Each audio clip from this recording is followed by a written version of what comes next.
What's up, everybody? It's your boy Skitty Season TV. I'm back online, trading some Forex. I'm probably getting in a couple other things. We'll see how the day goes.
Dow Jones, S&P, Nasdaq. That's some money to be made in there, man. Let me see.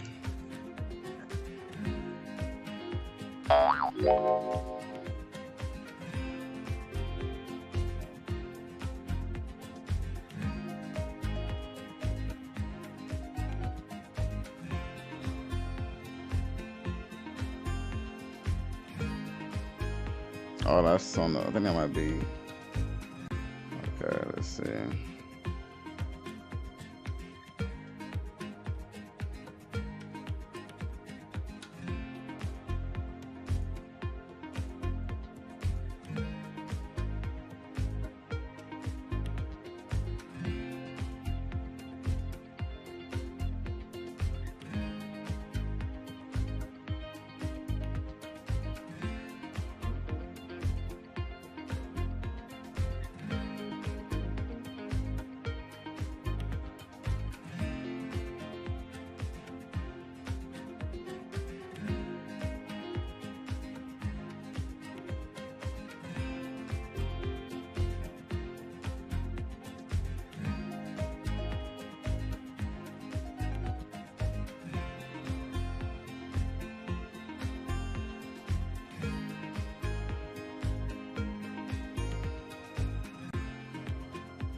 Oh, that's the.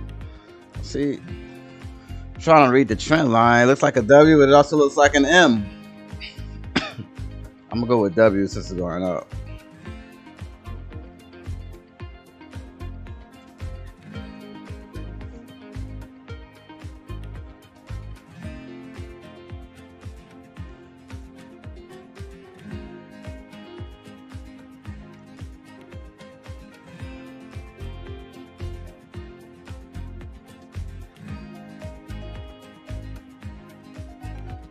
Keep going up, baby.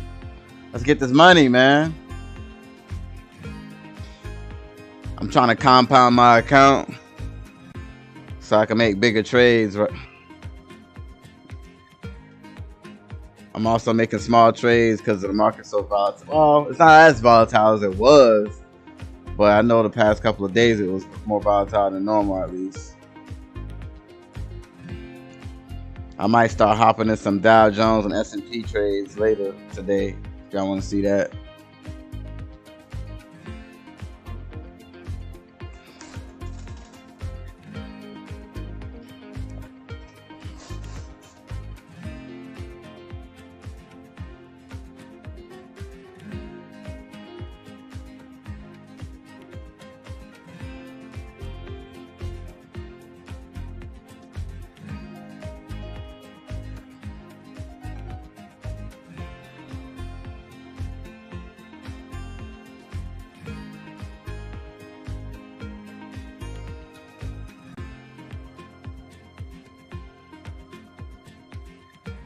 I might not even, you know what? I'm going to make this a trailing stop.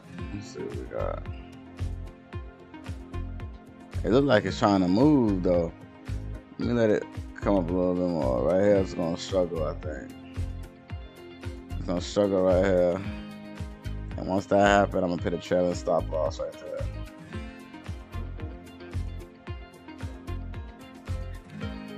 Or I might just take these pips and get up out of there. Sometimes you just got to get up out of there. It's a 15-minute candle we're looking at too. Let's see.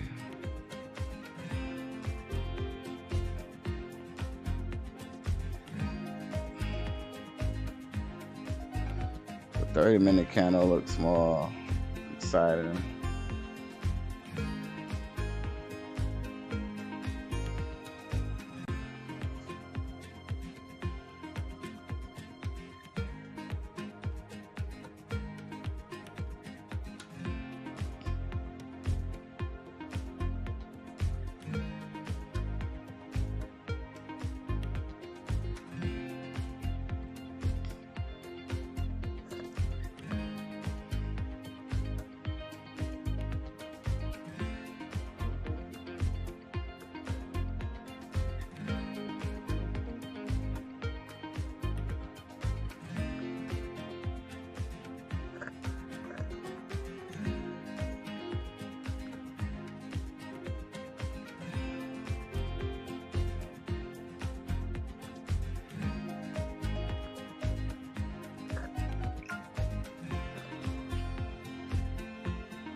I might just pull this up just a tad bit to secure the bag a little bit more.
Most name brand bars and body washes you rub on your skin are classified by the FDA as synthetic detergent.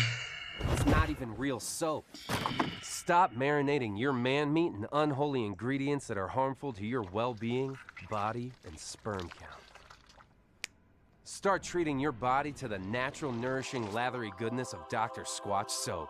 Get ready to step out of the shower feeling alive. That smells really good. It smells like my guy's cologne. Okay. It smells really good, yeah. Really good? sexy. Oh, that smells really good. I would use it, but like if a guy smelled like that too, I'd be like, ugh. If my man was wearing this, I would be all over him. It's natural. It's kind of like being in a forest. I would use this on myself. Way better than like the regular store-bought soap. I'm talking about natural, nourishing, cold-pressed, hand-cut soap for men.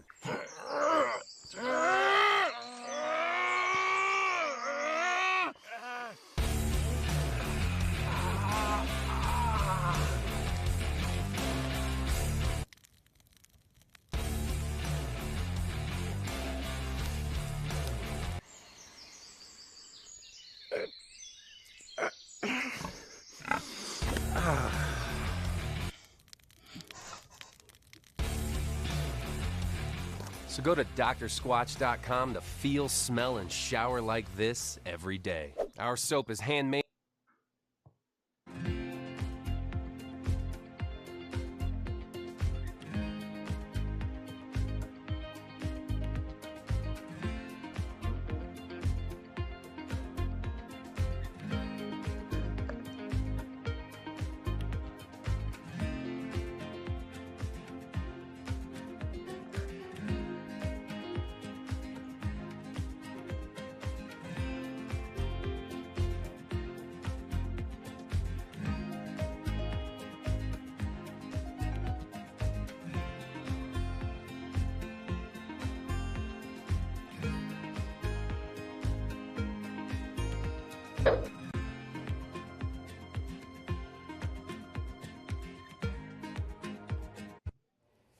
This is Bloomberg Daybreak. I'm Viviana Toto, coming to you live from the principal room. Coming up in the next hour, Nouriel Roubini, Roubini Macro Associates Chairman and CEO.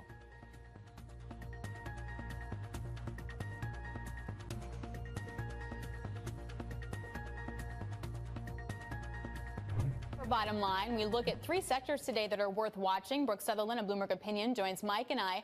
And there's three. It's the energy, it's the airlines, it's the cruise sector, all hit really hard by virus fears. I'm specifically watching Occidental. That's a unique case, slashing their dividends, slashing their capex.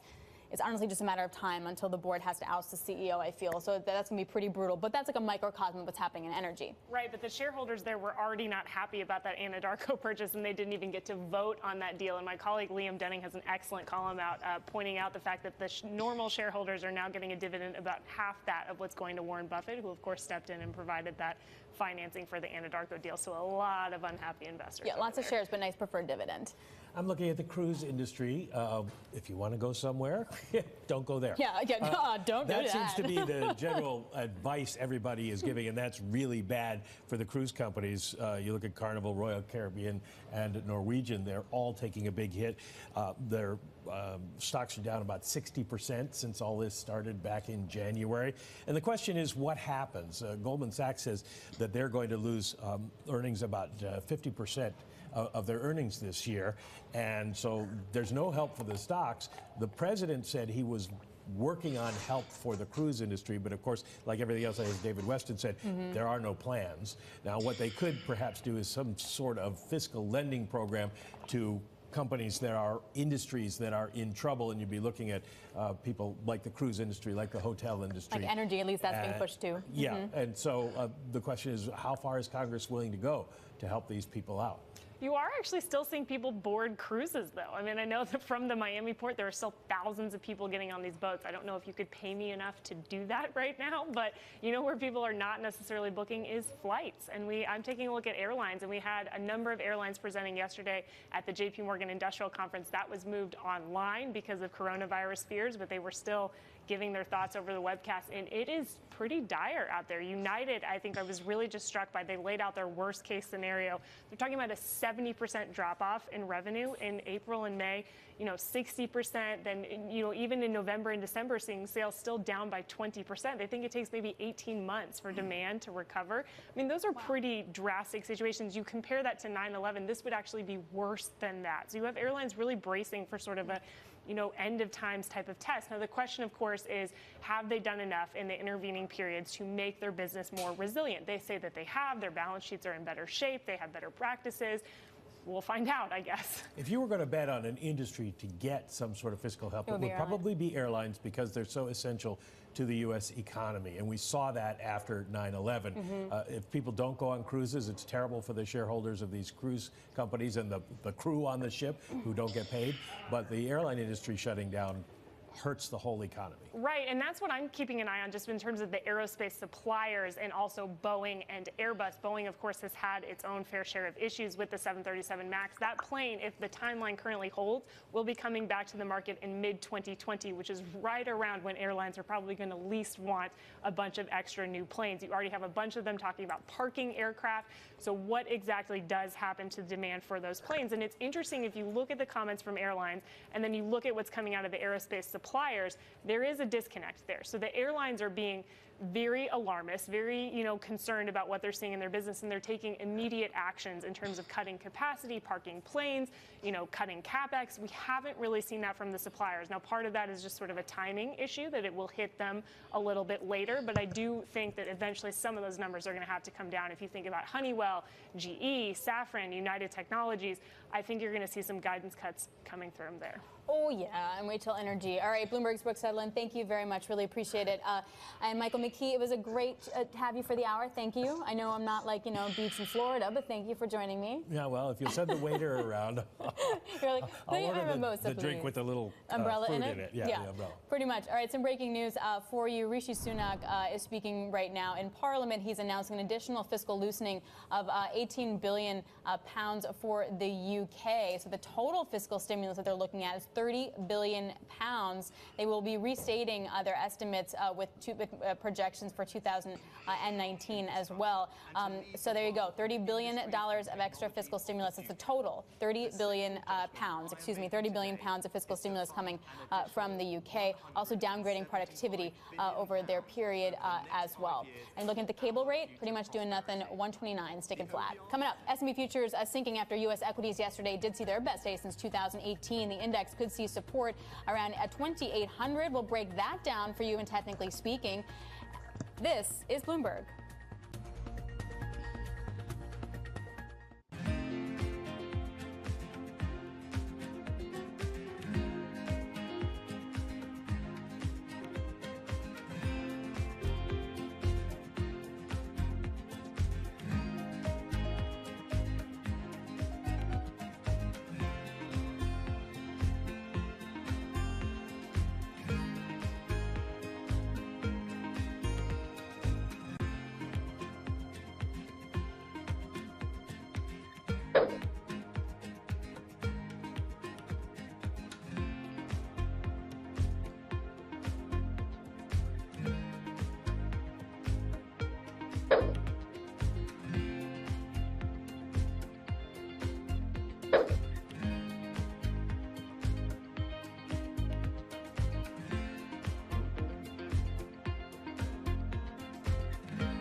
Your face is your moneymaker, so why would you pair it with cheap plastic?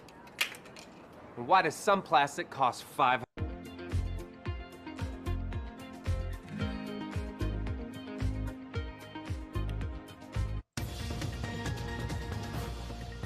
for Technically Speaking. Bill Maloney, charter market technician and voice of Bloomberg's Equity Squawk, joins me now. Listen to Bill every day if you type in SQUA GO. Yesterday, monster rally. Today, not so much. What do you see? Right. So S&P futures currently down 90 points. Yesterday, we did talk resistance, and now we're going to be talking support. First support maybe down around 2,800 round figure. Below that, you have big support at 27.47, which we held yesterday, which is a 61.8% retracement of this whole move. Then support at Monday's and yesterday's low, 27.34. But your big levels today, 27.47 and then 27.34. All right, let's take a look at energy. Not going to have the same kind of effect on the S&P that it would, say, even 4 years ago. It makes up just 3%. But nonetheless, XLE, I mean, just cannot catch a break today. Exactly. Energy's been a disaster this whole month. Down again today. Looking at the energy ETF, max chart here, it's got support maybe all the way back to 2000 in this $30 to $35 range. I should have raised the stop loss. At the It's about right here. lows, down around 19, but 30 to I guess I 35 made that mistake. next That's support okay. in the XLE. Man, it's brutal out there for energy, guys. All right, Bloomberg's Bill Maloney, thanks very much. Does it for Bloomberg Daybreak America. Is coming up on the Open with John Farrow. Nouriel Roubini, Macro Associates Chairman and CEO, will be joining him on this down day in the market after the S&P had its biggest rally since 2018. We're now off by over 3%, and European equities now getting dragged lower as well. The move into the bond market, though, continues. This is Bloomberg.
Sometimes you can cheat the market sometimes if you know what you're doing.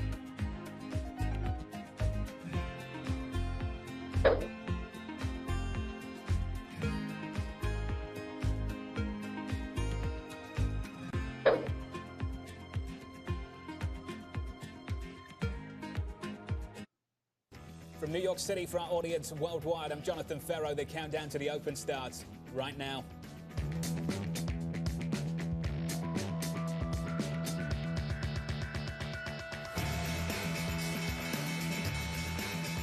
Coming up, futures lower, investors waiting for the White House's plan. The United Kingdom showing what policy coordination looks like as Lagarde warns of a 2008-style crisis unless Europe acts. With 30 minutes until the opening bow this morning. Good morning, good morning. Here is your Wednesday morning price action. Equities down and down hard. Here's your session low, negative 3.5% on the S&P 500. The euro stronger, the dollar weaker, euro dollar 113.39. And the bond market, the bid is back. South of 70 basis points on 10s. We're down 12 basis points today alone. So let's begin with the big issue. Global central banks stepping in. We're at the beginning of the next wave of rate cutting. The Bank of England is opening the tab again. The Fed typically follows through an emergency cut with yet another cut. More cuts are coming. Everything's on the table. This is not about cutting rates. Wasting valuable ammunition. It is basically about injecting liquidity into the market. The ECB might cut. Their room for maneuver is so limited. Towards the limits of their capability. The ECB is a warning to other central banks. As are most of the other central banks around the world. If they try to do more, they can end up breaking things. If they try to do less, they'll freak out markets even more. You need fiscal stimulus, big, bold, and concerted. The focus needs to shift onto fiscal stimulus now.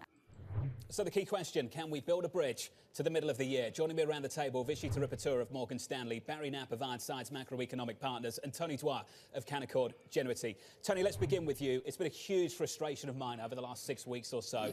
This doesn't have to be a crisis. If you enact the right policies, this can be temporary. We can get through this. Have you seen enough so far? No, but the market has an amazing way of making that happen, John. And from when we downgraded the market in January, our whole idea is that once you get a situation like this, COVID-19, where damn, I should have raised that stop loss. I would have been in profit right now. Financial event it's okay. happening, a news You item live and you learn. like you can come up with something, like the oil situation, for example. All of a sudden, a news item hits Saudi Arabia and Russia hug. That, then all of a sudden it's over. COVID-19 is very different. So our plan is, or our idea has been, you need massive, not kinda, massive monetary and fiscal stimulus, which we've been talking about for 3 weeks. They've yet to do it. They're going to do it. The market's already crashed, so we think that you're getting in toward the intermediate-term bottoming process. We've said repeatedly on this program, every day that's lost, it just means another day has gone by, and you're going to need to do more, Vishy. And it looks like we're losing a lot of time here in the United States with a real lack of urgency to enact a fiscal plan. Why? I don't know that the political, the whole political calculus has not really lined up yet. And I think, I totally agree with Tony that we do need to have that fiscal response. The monetary response has been there, and we expect more. We expect on the 18th, our economists expect another incremental 50 basis points cut. The market, certainly in the fixed income markets, as you know, I'm a mortgage guy. In the mortgage markets, there's already a meaningful conversation regarding resumption of quantitative easing, QE, that could potentially involve mortgages. And therefore, I think we would expect to see this. The market is already pricing in a fair amount of QE. We need the fiscal authorities to deliver on the fiscal side. Unfortunately, we have not yet seen anything meaningful coming out of there. Barry Knapp, your take. I think Tony made a really profound point that you can't get the fiscal policy response without the market being the forcing mechanism for that. So as much as we'd like to think that policymakers would respond preemptively, that's just not how this system or any democracy really works. I mean, I'm sitting here laughing. So, I just wish they would. Why is the policymaker, why should the policymaker be held hostage by financial markets when it's the policymaker that divorced financial markets? To a certain degree, we could debate, and it's your judgment call to what degree, but to a certain degree, divorce financial markets from fundamentals. That was the problem a month ago. It was the middle of February, and we all know what the story was. The risks were clear, but you were in the market and you knew the Fed was going to make a move. And the tension was that the Fed wasn't going to make a move until the market breaks. But the market was there knowing the Fed was going to eventually make a move, and here we are. So they knew the risks were on the horizon. Why didn't they act, Tony? Why did we have to wait for this? So in late January, Christine Lagarde said, we're all good. Yep. We're standing ready. And now she's throwing out the panic again because in all fairness, nobody knew what the COVID-19 was going to do, how it was going to roil through China. And it's going through the world. But the thing that I find the most extraordinary are the comments from people like us that the central bank has limited ammunition. We are a primary currency. You can do whatever you want until you're not a primary currency. As an example, the ECB looked like we're going away from the Eurozone in February of 2016 when oil went to $26 a barrel, and then they decided to buy corporate debt, and it switched it on a dime. No, negative rates don't work, but there are things when you're a primary currency you can do. So I would not bet until we remove that state. I'm not going to bet against it. I'm not taking the other side of that. My frustration repeatedly, daily, is just how long this is taking. You mentioned Christine Lagarde at the end of January. This is Lagarde at the end of February to the Financial Times, February 27th. Not at the stage where it would have a lasting impact on inflation and require a monetary policy response. Feb 27th, and are you telling me on March 9th, reportedly on the phone to EU leaders, telling them if they don't get their act together, we face an 08-style crisis?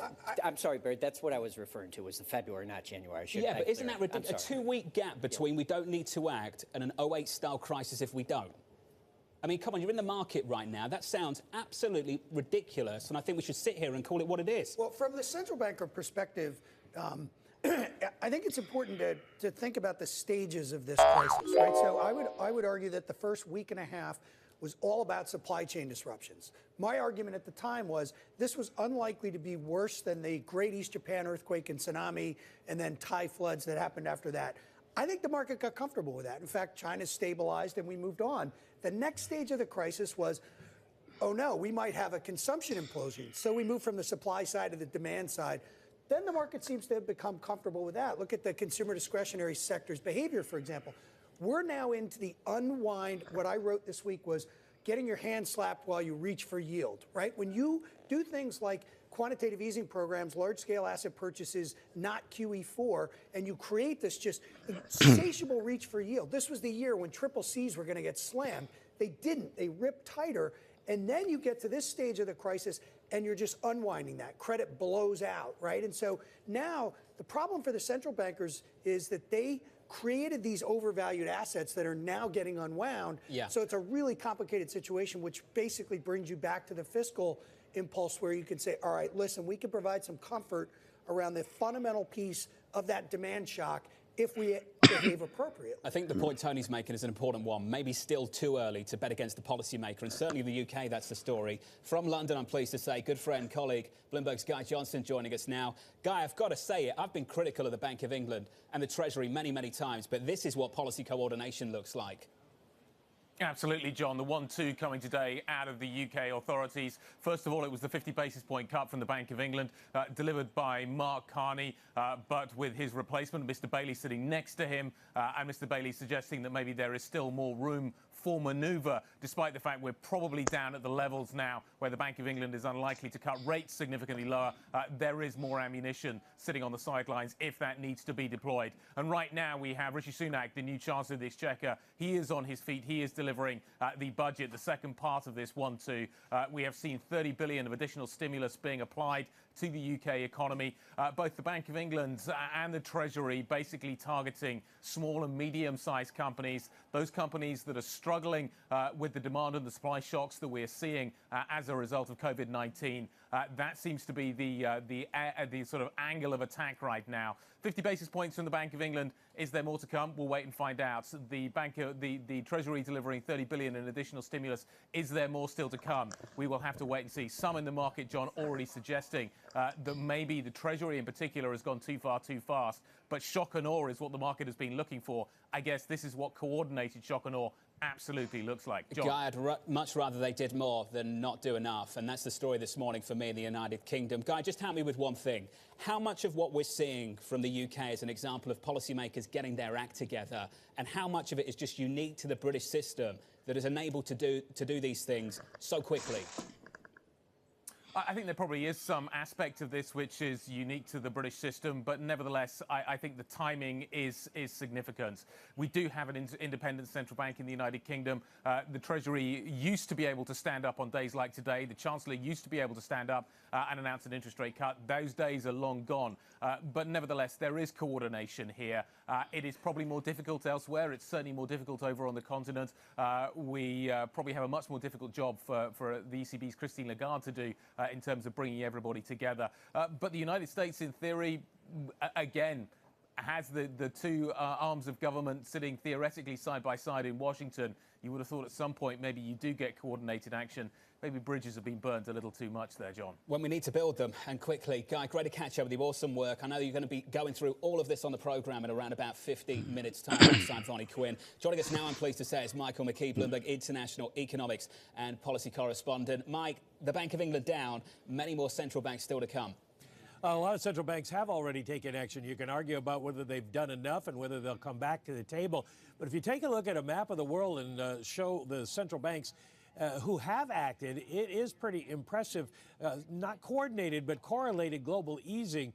And that should be a good safety net already in place, whether or not we get additional action from the ECB and from the Fed.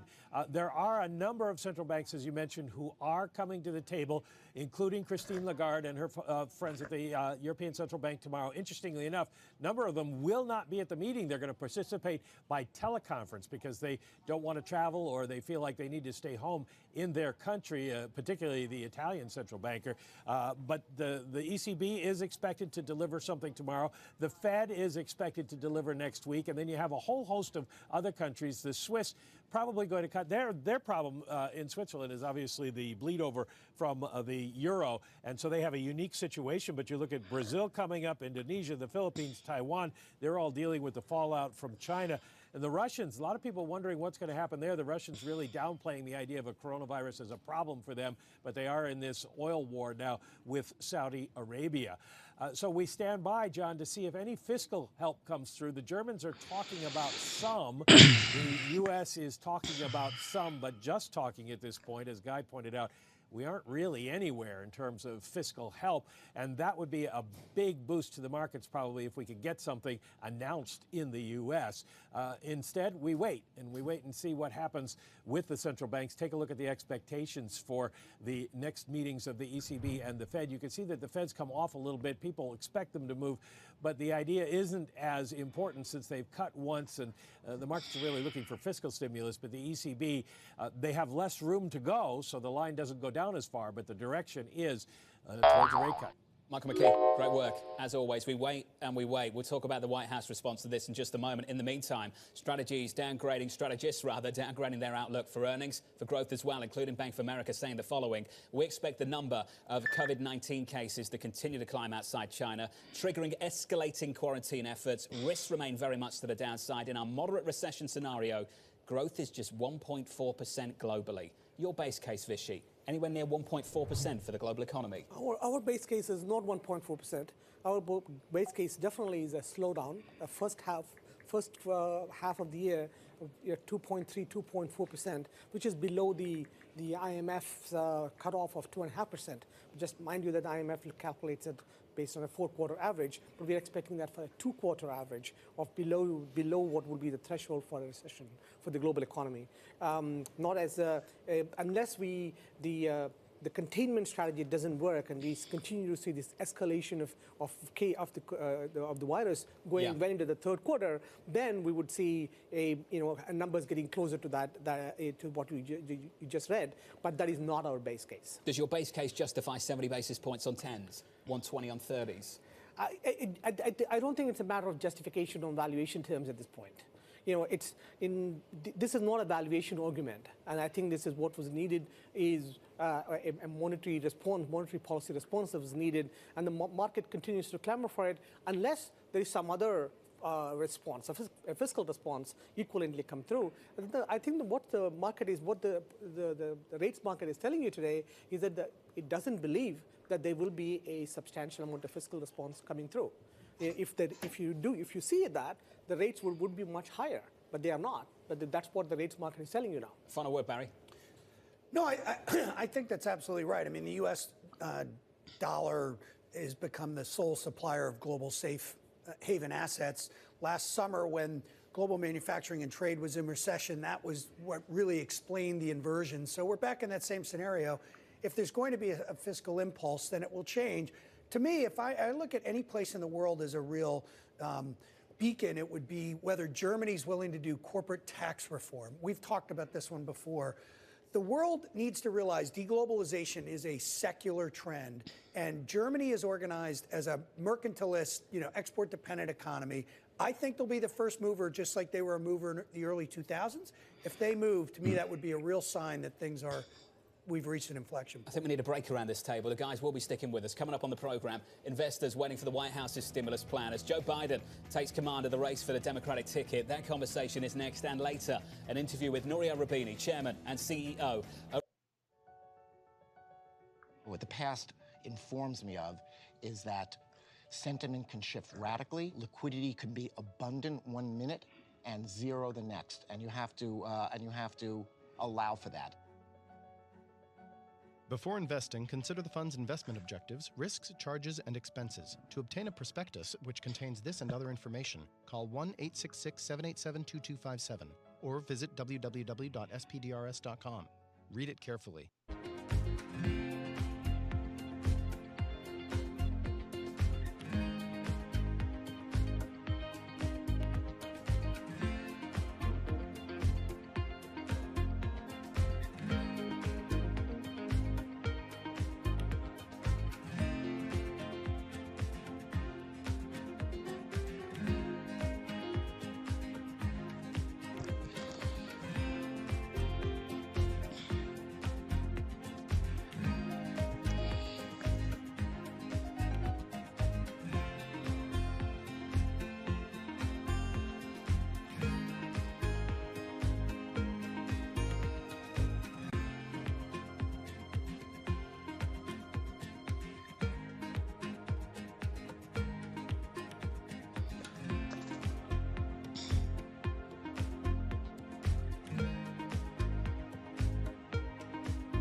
We're working on a lot of different things. We want to protect our shipping industry, our cruise industry, cruise ships.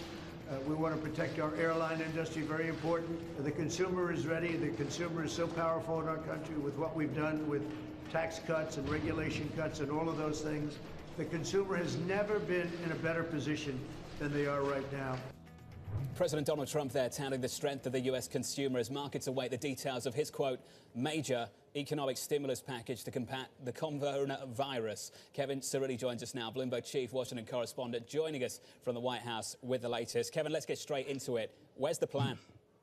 Well, there isn't one, and in fact, markets reacting negatively to President Trump not releasing the details of that plan, although we are starting to get some consensus coming from Republicans and Democrats up on Capitol Hill. Larry Kudlow, the president's chief economic advisor, saying that there is a basis for what people are starting to agree on, that they're working out the details as we virtually speak. They're pushing for a payroll tax holiday, assistance for unpaid sick leave, and trying to find ways to support small businesses and proposing tax deferral for distressed sectors. We're right around the corner from tax season. We should note that top bank officials, top bank executives are going to be meeting at the White House later today. And tech companies, tech CEOs also going to be meeting tomorrow. Google, of course, noting that they are urging their employees to work from home. I can tell you that I spoke with one senior vice president at one of the financial institutions yesterday who told me that the situation remains incredibly fluid and that the administration continues round the clock to have arranged new types of meetings. But again, there seems to be two different tones coming from Democrats and Republicans on this, and that's created a sense of confusion up on Capitol Hill. Hey, Kevin, great to catch up with you. Thank you. Let's continue this conversation with Terry Haynes, shall we? Pangea policy founder. He joins us from Washington. Terry, this line won't be lost on you. It was August 26th, 2019, and the president said the following. China called last night, our top trade people, and said, let's get back to the table. This is what he said March 9th. I will be here tomorrow afternoon to let you know about some of the economic steps which will be major. On both those occasions, it was off the back of a big sell-off. Now, when the president said that back in August, it was never about whether the call happened or not. We couldn't verify it. It was always about the signal. Is it about the signal now, or is this time different? I think this time is different, John, and the reason I say so is really twofold, and your guests and your opening did a very good job of raising this both. Firstly, there's a sense of, over the last couple of months, the last 6 weeks, is this a crisis? Is it not? If so, what kind is it? So it's a lot different than the last two, the 2008 financial crisis and 9/11, where you knew pretty much contemporaneously what you were dealing with, at least in the basics. Number one. Number two, what you've got to do is you've got to get three power centers, the White House, the Senate, and the House, all on the same page. That's going to take a little bit of negotiating, a little bit of time. My prayers are always in for White House staffers, whether they're in this White House or any other White House. But whoever tackled the president and said, let's wait till we actually have a plan in place, I think did a very wise thing, whether it was Larry Kudlow or somebody else. And the reason why I think so is that you've got to go out with something fairly coordinated, at least within the White House, and something that's credible to markets and to some extent vetted through the markets in order to make any headway. Terry, do you think that they can do anything on their own that is substantial without getting down to Congress and the House and actually hashing out some kind of deal? Because right now, I don't think we've ever seen Washington more divided than it is right now going into this election campaign. How do they achieve what they need to achieve? Well, there's a lot of things that the administration can do, but mostly, and independent agencies can do, mostly by suspending rules and regulations, that sort of thing. But the really big action is going to have to come from the administration and Congress, and they're going to have to work together on it. I would suggest to you that it is much more possible than most people think. And I would suggest that the reason why that is once people get their arms around exactly what is needed down here in Washington, exactly what is needed, and the moment there's some sort of consensus from the markets about what is needed, I think you'll see Washington act on that. But the confusion in Washington is at least partially the fact because there's confusion in the markets, and I cast no aspersions by saying that. There's just a lot of different ideas, as the top of your program showed. Yeah. A lot of different ideas about what's good, bad, and indifferent. And until we get some consensus on that in the markets, you're not going to get consensus on it in Washington. Terry, great to catch up with you. We were going to be talking about the primaries, but obviously we've been overtaken by events in this market and elsewhere. Terry Haynes there, joining us from Washington. Tony, a final word from you just quickly. How quickly do we need that plan from Washington for this market to hold where it is? Really quickly. But again, it's already crashed. So typically when you get this kind of a multi-standard deviation event in the market, and I measure that by, for the viewers to make it simple, as the correlation of the individual S&P 500 component, each one, to the index itself is at a 2 standard deviation event. That's only happened in a market crash environment. And then you start the bottoming process, which is painful because you get the crash, which is the human nature panic. Then you get the relief rally. It's a multi-week rally that takes you up maybe 30–40% of what you lost. Yeah. And then you get demoralization when you test the low in each time. Tony's going to be sticking with us, along with the gentleman around the table. Coming up on the program, the morning calls, the analyst action. You need to know. That's next. This is Bloomberg TV.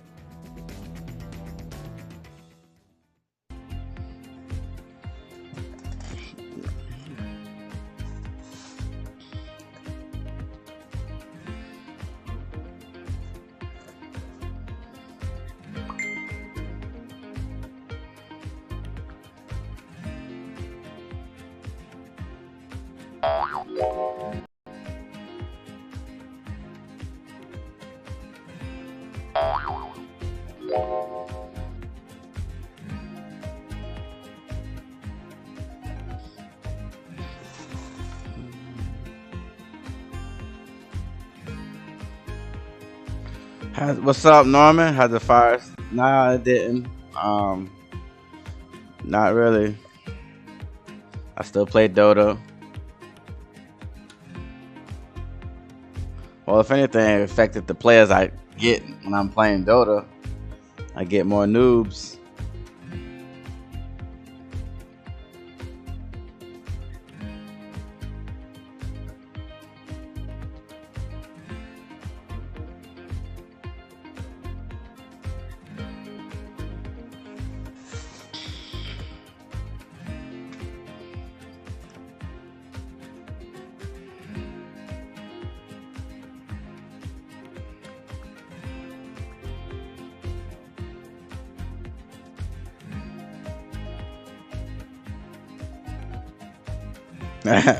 Yeah, that weird run too, bro. Bro, I had a game 15. Damn.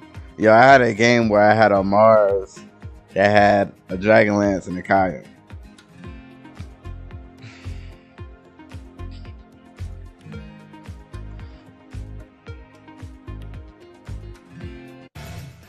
Time now for some morning calls. A look at some of the analyst recommendations on Wall Street this morning. We begin first up with a call from Benchmark, upgrading China Communications to a buy. Analyst Matthew Harrigan signing a compelling broadband and mobile product roadmap. Next up, Jefferies lowering its price target on a number of software companies, recommending investors buy tech stocks with strong fundamentals and profitability.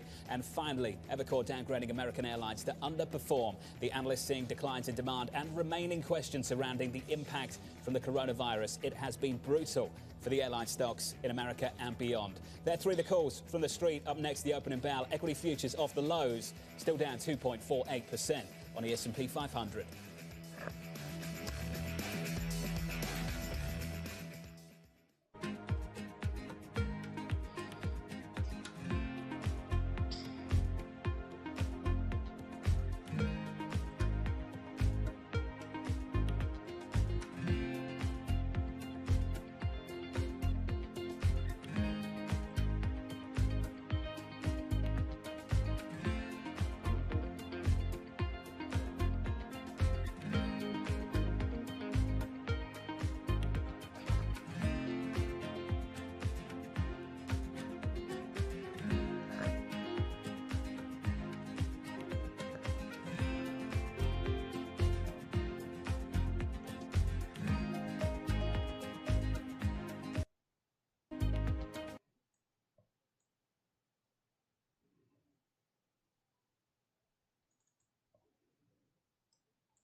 Whether that's payroll tax cuts, you talked about the delaying of tax payments in April. I know Speaker Pelosi is talking about extended sick leave. So I think we're all anxiously waiting to see what the executive branch is going to propose this week. Tim, Andy's chat with Warren Buffett really brought to light that, yes, this is not 1987, but do you think we're headed for one more day like that, get that complete washout, and then we could start moving higher? Yes, I think you could have another day where you get closer to that classic capitulation moment in markets. I think as long as you don't break, I swear, bro, you're getting some idiots on my team. That's how it is, you bro. should be fine in the That's long how it term, is, but I bro. certainly think there's room for more declines from here, especially as uncertainty continues to That's be why I spent sort more of the time name with of this the Forex, game man. I just for get tired of today scrubs, trading bro. I'm Forex. too good for More my rank. declines from here. All right, Jared Blickery over at the Wi-Fi Interactive Board. What is the world looking like this morning? Well, somewhat of a mixed picture. We do have some green in Europe. That's after the Bank of England cut rates by 50 basis points. That was a surprise. So we see London is just barely up, along with the DAX in Germany, and then the CAC 40 in Paris. But in Asia, it was pretty bad. Tokyo and Korea, the Kospi are down 2 to 3% each. And then in the U.S., we see S&P futures down 2% or more, along with Dow Jones futures and NASDAQ futures. So this is, let's take a look at a two-day chart here, and we can see that really we're tending to be in the lower range that we established over the last couple days. So we're going to open up in the red, most likely, in 15 seconds, and we'll see what happens today. But overall, the price action yesterday was somewhat supportive of a bounce. That chart looked a lot like a roller coaster ride at Six Flags to me. Here you have the opening bell at the New York Stock Exchange and the NASDAQ. We saw those stock futures pretty volatile heading into the open, although they were lower, no doubt. And there you have it. Dow Industrial is going to start the day down more than 700 points. Here are the headlines making the first trade front page. The coronavirus continues to dominate the news cycle. The number of cases in the U.S. officially passed the 1,000 benchmark as companies like Google recommend that staff work from home to prevent the virus from spreading.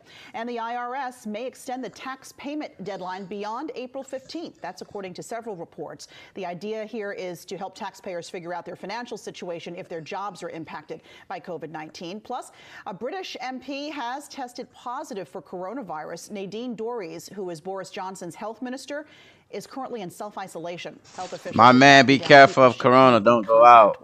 Mike, Bro. what's the one big trade you're making right now? Bro. Playing Dota gave me corona, really bro. Making active trades right now. What we're looking at is sticking to our disciplines. We're here at Cadence focused on dividend-paying stocks. And when we look at the market right now, we're clearly going through a fear-driven panic sell-off, and that happens from time to time. Obviously, we saw that in 2008, but unlike 2008, the fundamentals of the economy are not at risk. And so, we look at the earnings yield of the economy, or the S&P 500 right now being over. Let's just stay at home and play Dota and get. Man, look, I'm tired of playing Dota, bro. Over 2%. I'd rather get coronavirus, man. Because Dota is stressful. Coronavirus, I just cough for like a couple seconds and that's a wrap.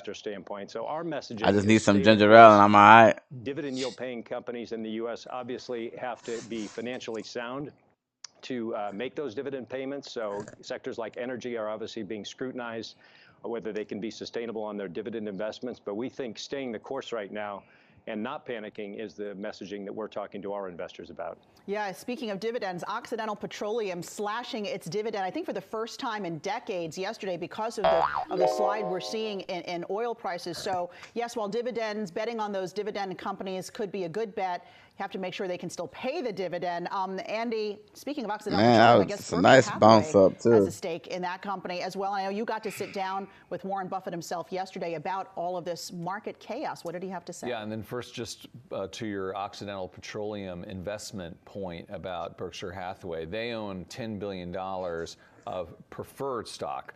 So I don't think Warren Buffett's getting a haircut there because that's how he makes those deals. Also owns the common, so going up or down as well. But yes, Alex was in Omaha yesterday. I think this is going to keep going up.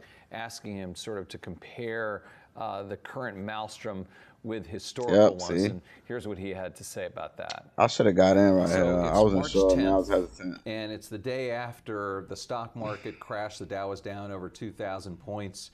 Oil cratered to $30. I'm going to wait till the correction is made. The 10-year bond went to below 0.5%. What the heck is going on, Warren Buffett? Well, I told you many years ago, if you stick around long enough, you'll see everything in markets. And it may have taken me to 89 years of age to throw this one into the experience. But,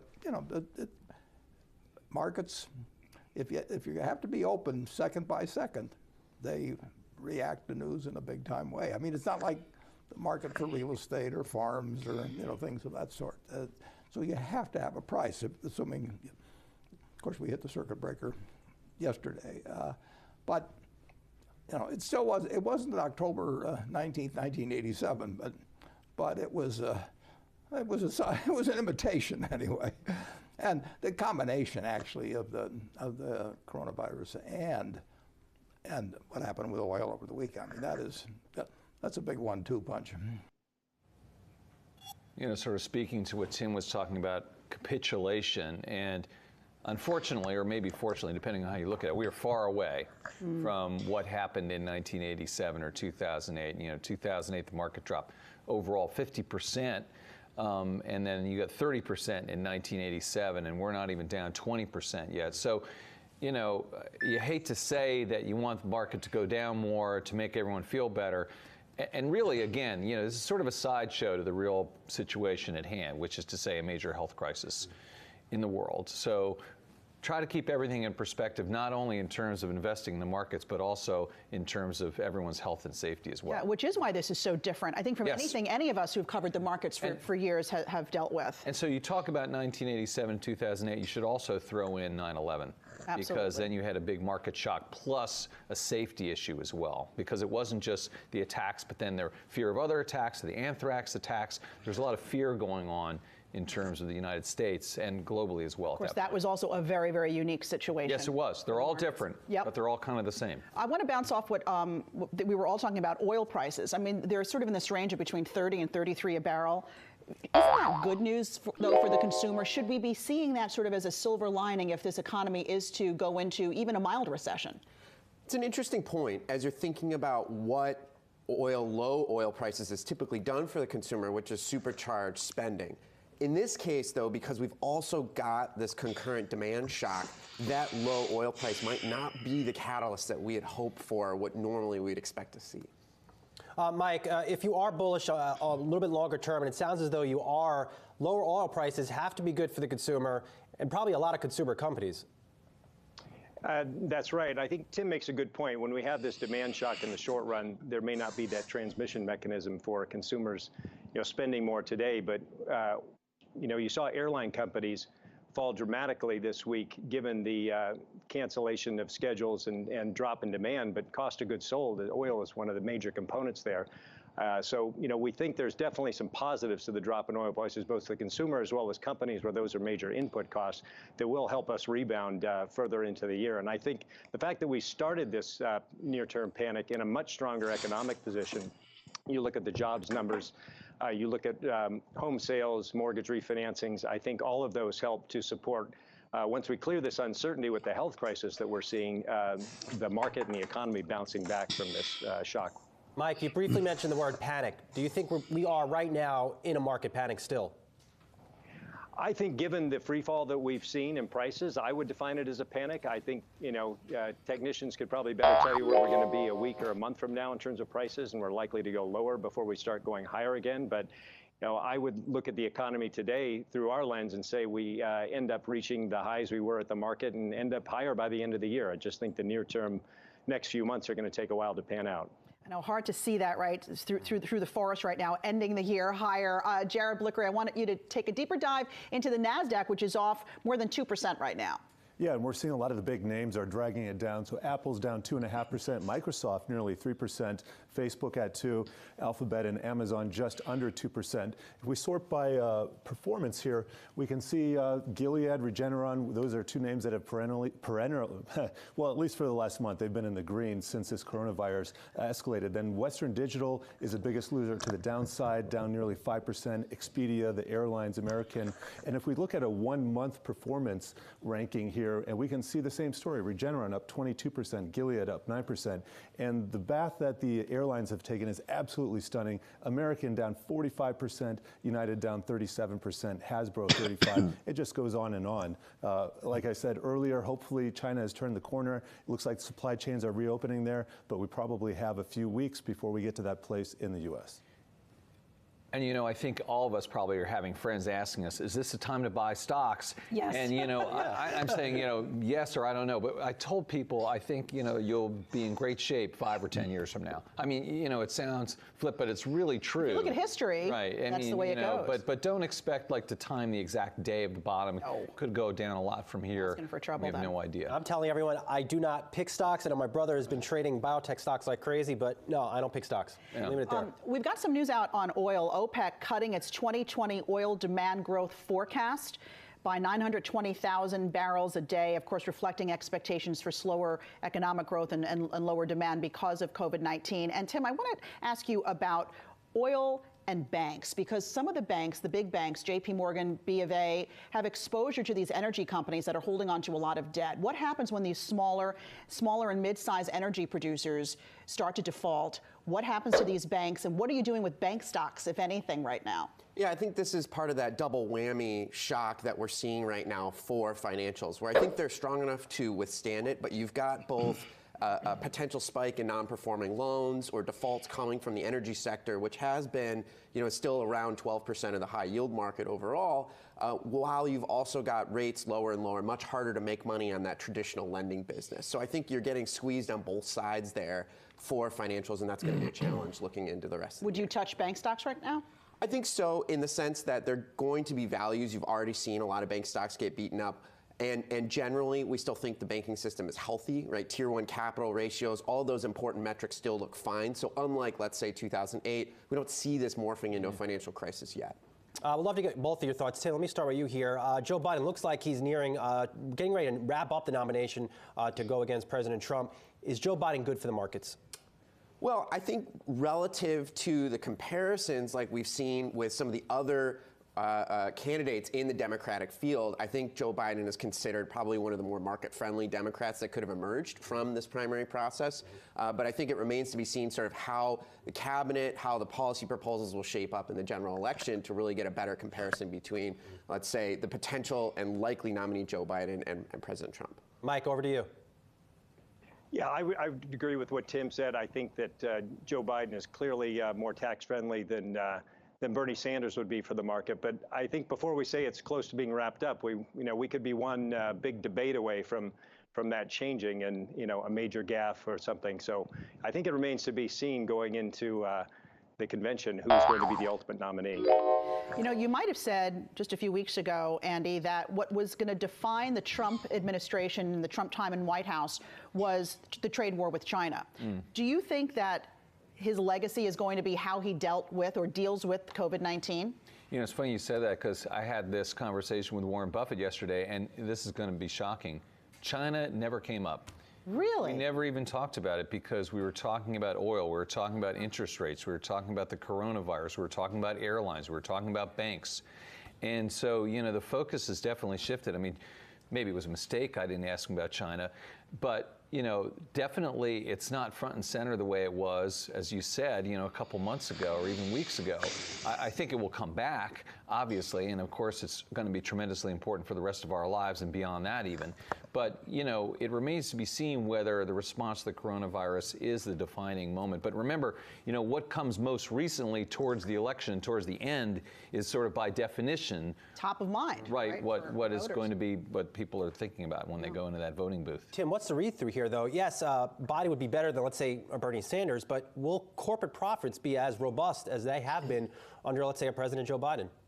Well, I think when you look over the long term, so let's say over the past 100 years across a variety of presidential administrations, a variety of tax rates, I think so much more of corporate profitability in the U.S., 80% plus private sector driven economy, has been based on the economic fundamentals. So that to me says that's more important than what President Biden or potential President Biden policies would be. And one last point with that, or maybe another point, is that, the markets do pretty darn well under both Democrats and Republicans. I've seen these studies that show the markets do better under Democrats. I don't have that at the top of my fingertips, but it's not like Republicans have this huge advantage when it comes to stock market performance over Democrats. That's not the case at all. I can tell you that for sure.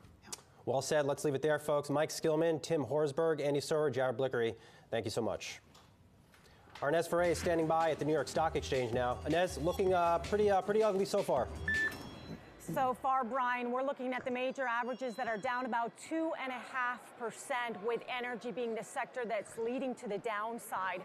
Let's take a look at some of the cruise liners that have gotten so hit because of this coronavirus. Yesterday, they saw a little bit of a relief after President Trump in the morning had spoken about the fact that the government would be helping out the cruise liners, the airliners. Didn't offer any details on what that help could look like. Today, these companies are now under pressure again. Carnival, Royal Caribbean, Norwegian, you're looking at those shares that are under pressure.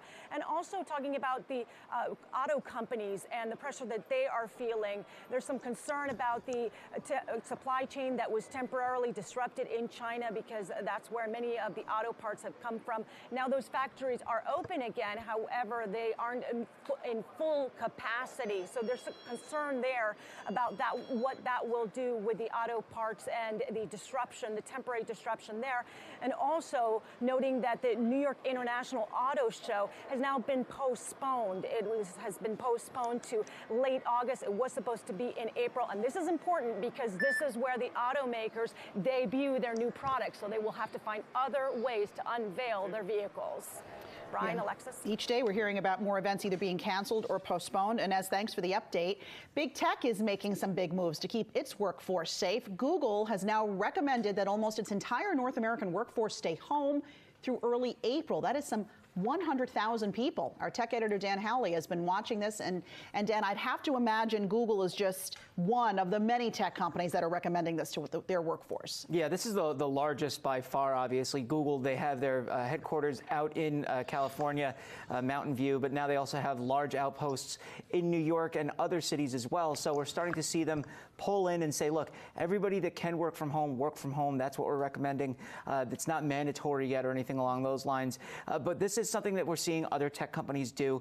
Twitter, Amazon, Apple, even Microsoft. Amazon and Microsoft particularly hit hard because some of their own employees had tested positive for the disease. So they're really kind of taking that and saying, anyone in Seattle, just work from home right away. In other areas, if you feel comfortable enough or you don't feel comfortable enough coming in, then work from home. But this is definitely something we're going to see across the board from all of these big tech companies. And frankly, it's because they likely have the capability to have their employees work from home. Other companies, not necessarily so. Dan, does product innovation take a hit as a result? These companies, Google, you name it, they are very much changing the world. I don't think so. They're still going to largely be able to do their jobs. They all have video chat, if not their own video chat clients, but then capabilities. So they'll still be able to collaborate along those lines. There's different platforms that they offer, virtual workspaces that they'll be able to continually keep in touch with. So I don't think this is going to impact productivity to a drastic degree. Obviously, it's never the same when you work from home versus when you're physically in the office with someone, as much as we want it to be. But I think that collaboration doesn't happen, right? Because you're not there. It's harder, yeah. What about the E3 gaming conference in LA? That's supposed to be happening. Any word on if it is it going to be postponed? And what would that mean for the gaming industry? Yeah, so there is a strong rumor right now that they were going to just cancel it or potentially have it online. That's huge because this is the largest conference for the gaming industry. It's the big one that sets off all the bells and whistles for the different gaming companies. But this year was particularly problematic. Last year they ended up leaking all the information of the journalists that had attended, which did not engender any love from them. And Microsoft and Sony, the two of the biggest names in gaming, are not going to be there, or were not going to be there. They've already said they're not? They were going to pull out outside of coronavirus. Now, Sony is expected to launch their new console at the end of the year. Microsoft is expected to launch the new console at the end of the year.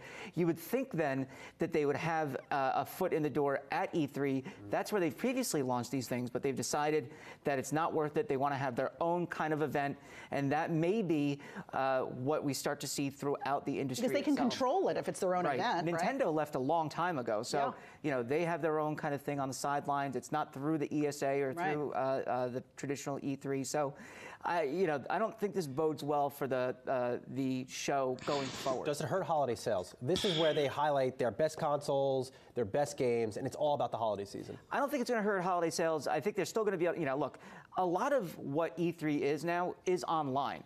A lot of people stream it through Twitch, or prior to that, you watched it on Spike TV or something like that, if you remember that.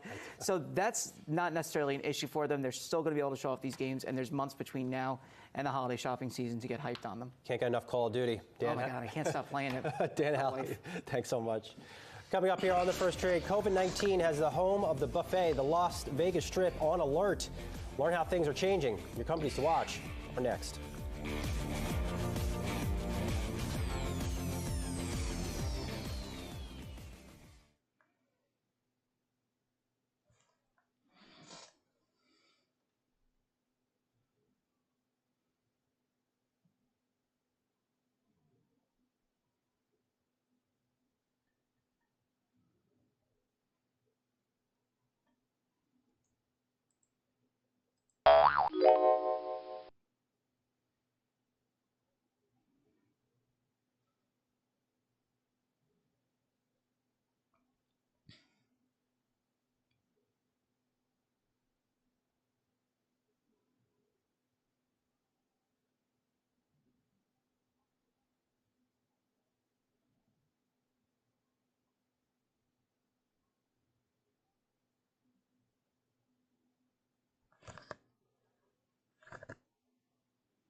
Now for a look at some of the companies and stocks the Yahoo Finance team is watching for you today. The coronavirus is having a big impact on Fiat Chrysler. That stock is off now more than 3%. The automaker says it is temporarily closing some plants in Italy as the government there moves to quarantine the entire nation. The plants will be closed for only 2 or 3 days to start. Fiat Chrysler says it also has teams doing intensive cleaning of its facilities. Next up, MGM Resorts getting slammed this morning, off more than 10% right now. Coronavirus continues to make an impact on the hotel industry. MGM Resorts announcing it is temporarily closing buffets at restaurants at several of its locations across Las Vegas. That includes MGM Grand, Bellagio, Mandalay Bay, and Mirage buffets.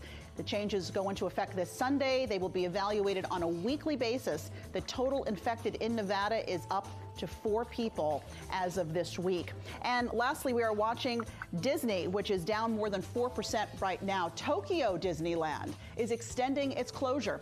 The theme park will remain closed through early April instead of its original plan to reopen next week. This is in line with the Japan government's request to help contain the spread of coronavirus. Depending on when exactly it reopens in April, this could mark Tokyo Disneyland's longest ever closure. Coming up on the first trade, a rock star deal for Pepsi. Our trending ticker is next.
Let's take a look at one of Yahoo Finance's trending tickers. We're eyeing shares of PepsiCo after the company announced it entered into an agreement to acquire Rockstar Energy Drinks for $3.85 billion. Now, Alexis, PepsiCo CEO Ramon Laguarta, he has made it a point. He made it a point on the last earnings call. They are all in on caffeine. Look at this comment he did make on the conference call. He said the company wants to get more into the caffeine market, wants to be selling more coffee with caffeine, wants to be selling more energy drinks. So Laguarta, very bullish on caffeine. Now, of course, they're not the only ones in this game. This has become a very crowded space, these sort of caffeine-induced drinks. Coke is in it big time.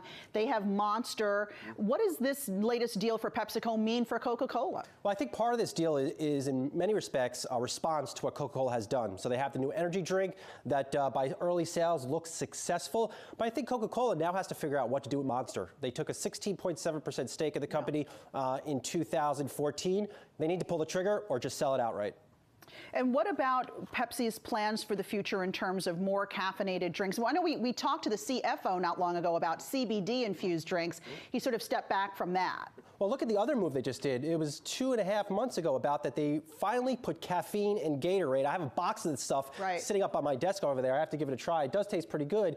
Overall, they just want more caffeine. I think they're going to be looking for opportunities to infuse more caffeine into a lot of their drinks. What about the health of Rockstar Beverage? What kind of a company is PepsiCo getting here? Sales have been under pressure. This is a crowded space. Rockstar was founded in 2001 by billionaire Rick Weiner. His value before this deal, his overall net worth was close to $4.5 billion, so he's getting a big fat payday here. Caffeine is the future, and I think I wouldn't be surprised if they put caffeine in bubbly seltzer if Pepsi pulls the trigger on that soon. All right, lots to watch for, and that is going to do it for the first trade for this Wednesday morning. I'm Alexis Christoforous. And I'm Ryan Sazzi. Let's head back down to the New York Stock Exchange where we find Inez Ferre. Inez? Brian, the Dow is down more than 800 points. The S&P down 84 points. The NASDAQ also lower. All the sectors being in the red with energy leading to the downside. And on the Dow, you have Boeing. That's a laggard down about 7% at levels it hasn't seen really since 2017. Also taking a look at another Dow component, Apple under pressure. Yesterday, Apple was one of the big gainers during the relief rally yesterday as tech was gaining yesterday. Today, under pressure. Also taking a look at Tesla. This is after Elon Musk tweeted that he's scouting out a location for a Cybertruck factory, gigafactory, expected to be in central USA. That's a Cybertruck that was unveiled last November in Los Angeles. Also, the Model Y production, that's a crossover, that's expected to be in the East Coast. And then Occidental Petroleum under pressure. Yesterday, the company slashed its dividend. Make sure to stay with us because On the Move is next. Don't go anywhere. We'll be right back. Dow down 750 points. Stick around.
Just after 10 a.m. here in New York City, we are 30 minutes into the trading day and stocks are trading down. I'm Adam Shapiro. This is Julie Hyman. Let's get right to what we are watching right now on another sell-off. And we've been here before, but want to give you a reminder of some key numbers. On the S&P 500, 2714 is the number to watch.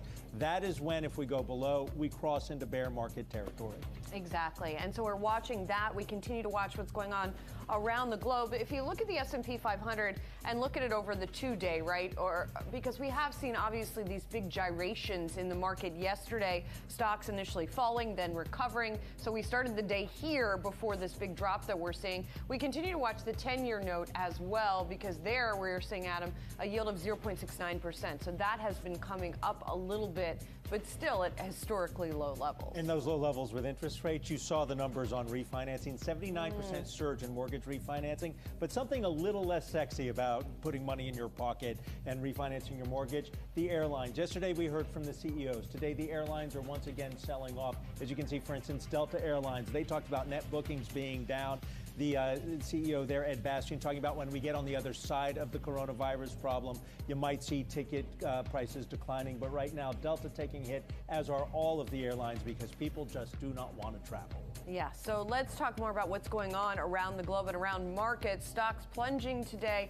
That optimism over a potential payroll tax cut, if indeed that was really what was boosting the markets in the first place, it's gone.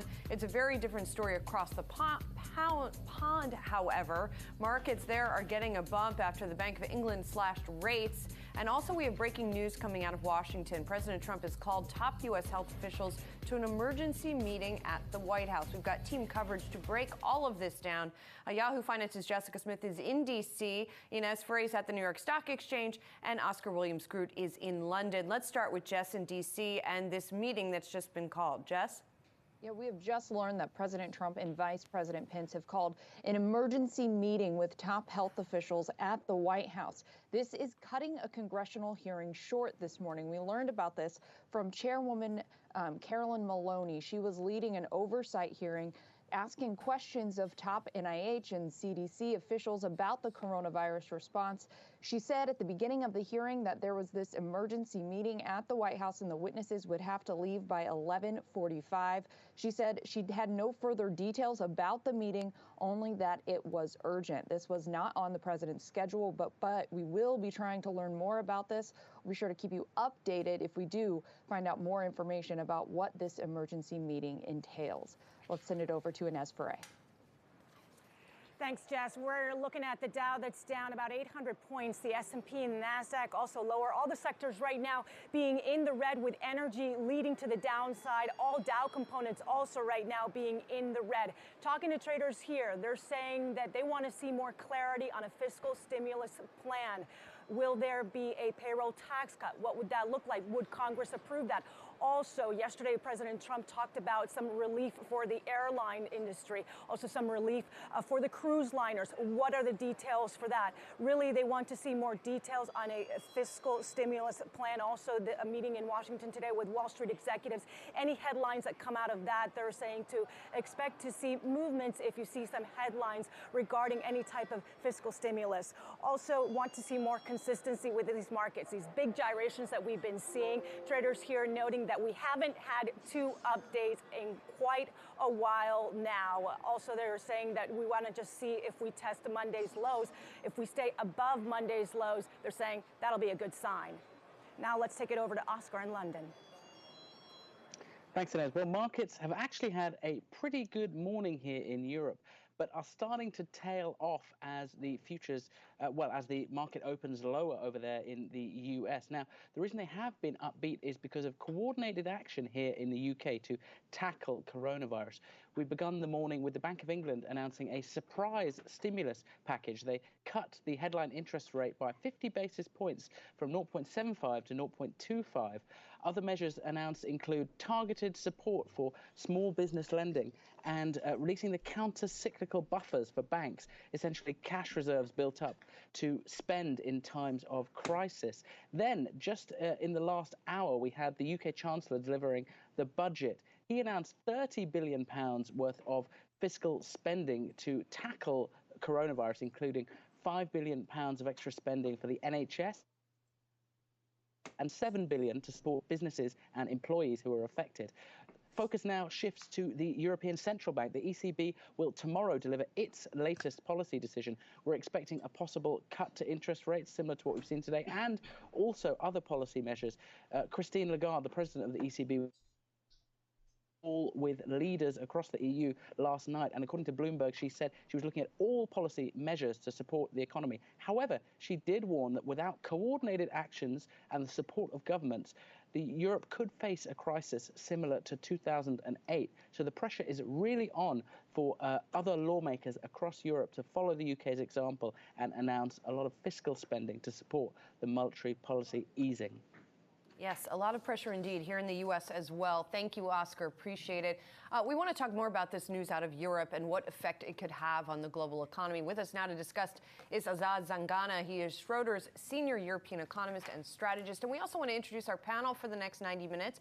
Yahoo Finance's Brian Chung and Dan Howley are with us. Azad, let's start with you. You recently cut your global growth forecast because of everything that's been going on to 2.3%. When you look at the actions that were taken today by not just the Bank of England, but the coordinated action with the UK government, you look at potential for ECB action. Are you at all reassured that that will help matters or mitigate some of the risks that we're seeing out there? I mean, it will certainly help support households and support businesses through this period of significant shock. But to be honest, even now, as we look at the spread of the virus and the scale of the shutdown that we're seeing in Italy, potentially the shutdowns we're about to see in the rest of Europe as well, it leads me to downgrade my forecasts even further. To what? To somewhere around maybe 2%, maybe even lower than that. It really depends on the scale of the action that governments take. But when you look at Europe and this ECB meeting tomorrow, their options are actually much tighter than they were, say, in 2008. And you brought up Italy. There's going to have to be some kind of bailout package at some point for Italy. And I was reading, was it $700 billion to $1 trillion? I mean, you've got the economy essentially shutting down there. And you use the word deflation. Are we looking at a kind of asset deflation that could spread throughout Europe because of what started in Italy and is now spreading perhaps to the rest of the continent? So the major issue for investors is that interest rates are already very low in Europe, and really any additional cuts here will have minimal impact at best. Quantitative easing is already ongoing, and it's large. It's 30 billion euros per month, which is very significant. But they know that the amount of purchase they can do and the length of time they can do it for is limited. So if they were to scale up the asset purchases, that would reduce the length of time they can carry on running quantitative easing for. Now, a bailout for Italy, I mean, frankly, is unrealistic. Italy is too large. It's highly indebted. There's just not enough scope to bail them out for a very long period of time. So the ECB has to get ahead of this, has to make sure that yields on Italian debt remain contained, that there is an ongoing expectation that they will step in and help when needed. So if it is a further slowdown, it's a further slowdown, but I'm wondering if there is some concern or worry about a transmission mechanism where it affects the financial institutions. We know that negative yields have been impacting the banks quite hard. In Germany, for example, Deutsche Bank is one that's been really closely watched for profitability, and you have Angela Merkel saying today some 58 million people, 70% of the population, could end up being infected by the coronavirus as it spreads. I'm wondering if you're watching financial conditions, watching the financial services industry to see if there's any worry there. Absolutely, and one of the things that, one of the good things that came out of the sovereign debt crisis a while back was that we now have mechanisms in place to provide liquidity to the banks independent of governments, and that's done directly through the European Central Bank. So banks are awash with liquidity. They really don't need the money. You see Euribor trading well below the deposit rate in Europe. But there's still obviously concerns if governments start to default. That's a more extreme scenario, of course. You talk about the banks being awash with liquidity, and yet that negative interest rate that, you know, the banks have an incentive to lend money as opposed to hold on to it. Are they? It doesn't seem like they are. Well, would you lend to somebody that the business is going, taking a big hit at the moment? That's the problem. Now's not a very good time to lend to companies. But yet, you're right, they are incentivized. That becomes the negative feedback loop, though. Yes, and that's why fiscal policy is so important. This is why President Lagarde is so keen on making sure fiscal policymakers step in and provide the support that they need through tax breaks, through allowing repayment holidays on loans. Really, this is the kind of support you're going to need in the near term. So, Azad, I know you're primarily a European economist, but when you look at the sort of feedback loop around the globe right now, whether it's the China shutdown, although it seems to be opening back up, or now what is unfolding in the U.S., how concerned are you about cross-economic contamination across regions? Well, of course, when this all started with China, the first analysis that we saw coming out from economists and strategists was who has got exposure to China. And of course, it's wider Asia, certain parts of Latin America as well, commodity markets more generally. We've gone beyond that. We're now talking about Italy, we're now talking potentially about shutdowns in France and Germany, maybe even the UK fairly soon. This is going global, and it is going to have a much bigger impact. But before people get too worried, remember this is still expected to be short term. The economic hit could be just in the first quarter. We could see quite a big rebound in the second quarter, or at worst the third quarter at this stage. And tomorrow, what do you expect to hear from the ECB and Lagarde? Well, we think that she will deliver another rate cut, probably only 10 basis points, down to minus 0.6. But they are very much close to the limits of how far they can cut, because there is a whole range of banks, especially in Southern Europe, that cannot pass these negative rates on. Legally, it's built into the contracts of their mortgages. They would take big hits as these rates are cut. So another 10, 20 basis points after that, and then they're done. And after that, they're going to have to start bailing banks out, which of course they want to avoid. Right, and as you say, the capacity is somewhat limited depending on how big all of this gets. Azad, thank you for being here. Azad Zangana is Schroders Senior European Economist and Strategist. Thank you. We want to take another look at the markets right now because we're off the session lows, but not by much. Dow is off about 3%. The S&P 500 and NASDAQ are also trading down today. And this, of course, is spurred by the volatility and the concerns over the coronavirus and the impact it is having on the global economy. Joining us is Yahoo Finance's editor-in-chief, Andy Serwer, who sat down with Warren Buffett yesterday. You spoke to him about this market volatility. What did he say? Well, I asked him to use his extended experience, shall we say, to put this all into perspective because, he said, I've seen a million of these before. Each one is a little bit different. And so it's kind of useful for him to put that context around what's going on today. So here's what Warren Buffett had to say about the recent market maelstrom. So it's March 10th. And it's the day after the stock market crashed. The Dow was down over 2,000 points. Oil cratered to $30 a barrel or so. The 10-year bond went to below 0.5%. What the heck is going on, Warren Buffett? Well, I told you many years ago, if you stick around long enough, you'll see everything in markets. And it may have taken me to 89 years of age to throw this one into the experience, but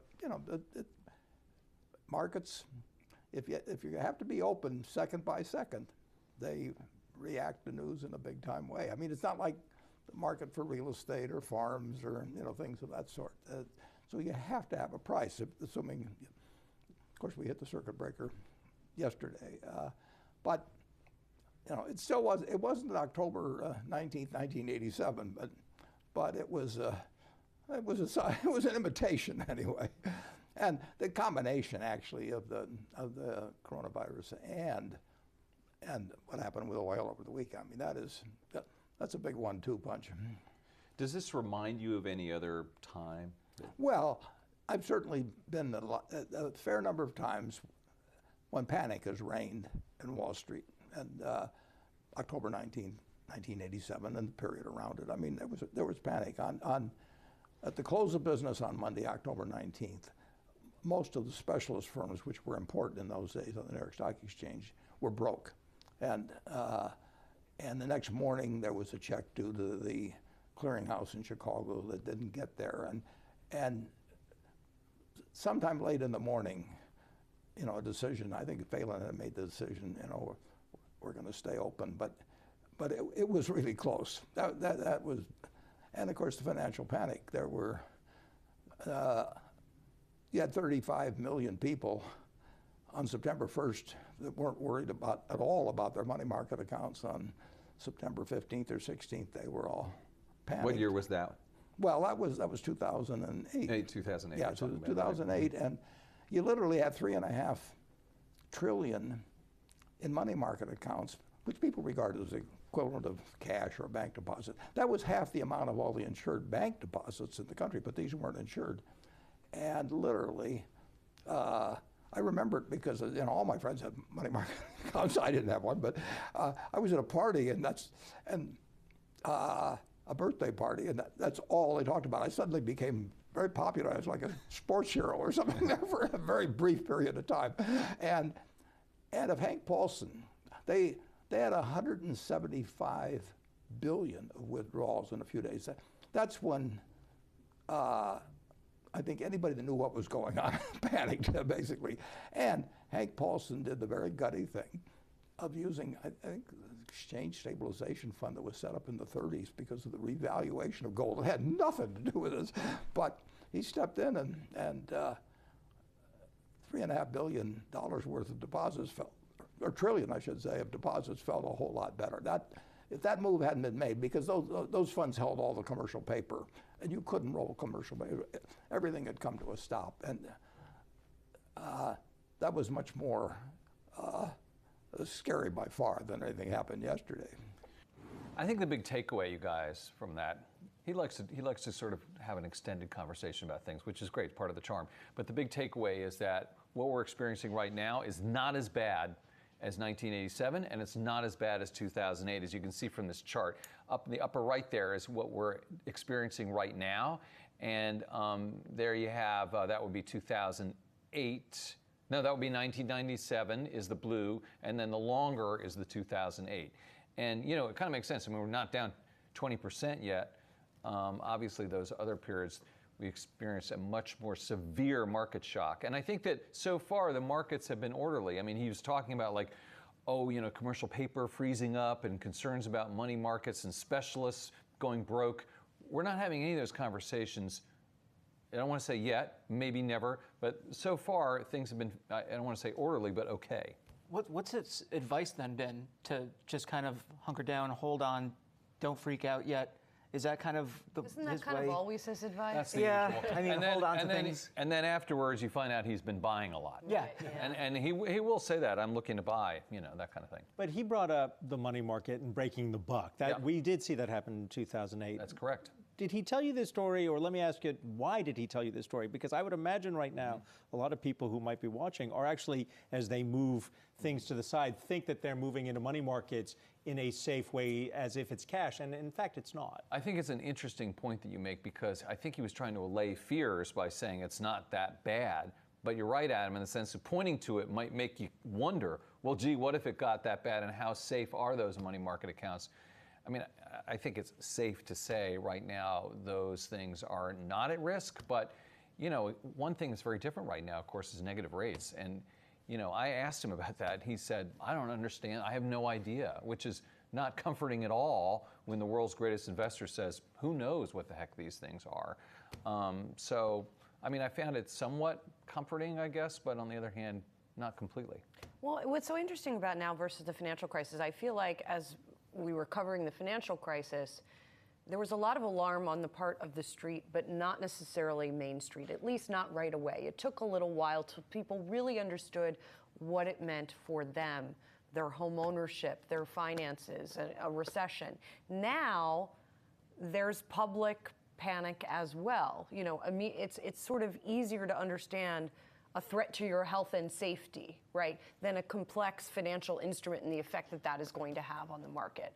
So I just wonder about his assessment of even his own, you know, health and safety in this moment, right? Right, and yeah, I mean, this is different, and we talked a little bit, you guys, that there's maybe a little bit more like 9/11 in the sense that there's personal safety issues that certainly didn't exist in 2008 or 1997. So, and again, you know, the bigger point, I think, each one of these things is the same and different, both at the same time, right? And so you got the shock, but then there's other things going on. This time you had, you know, coronavirus plus the oil shock, boom, right now, plus the personal safety thing. So, you know, you're sitting here maybe trading stocks, maybe working on a bond desk, maybe investing, and then you're also worried about your kids at school.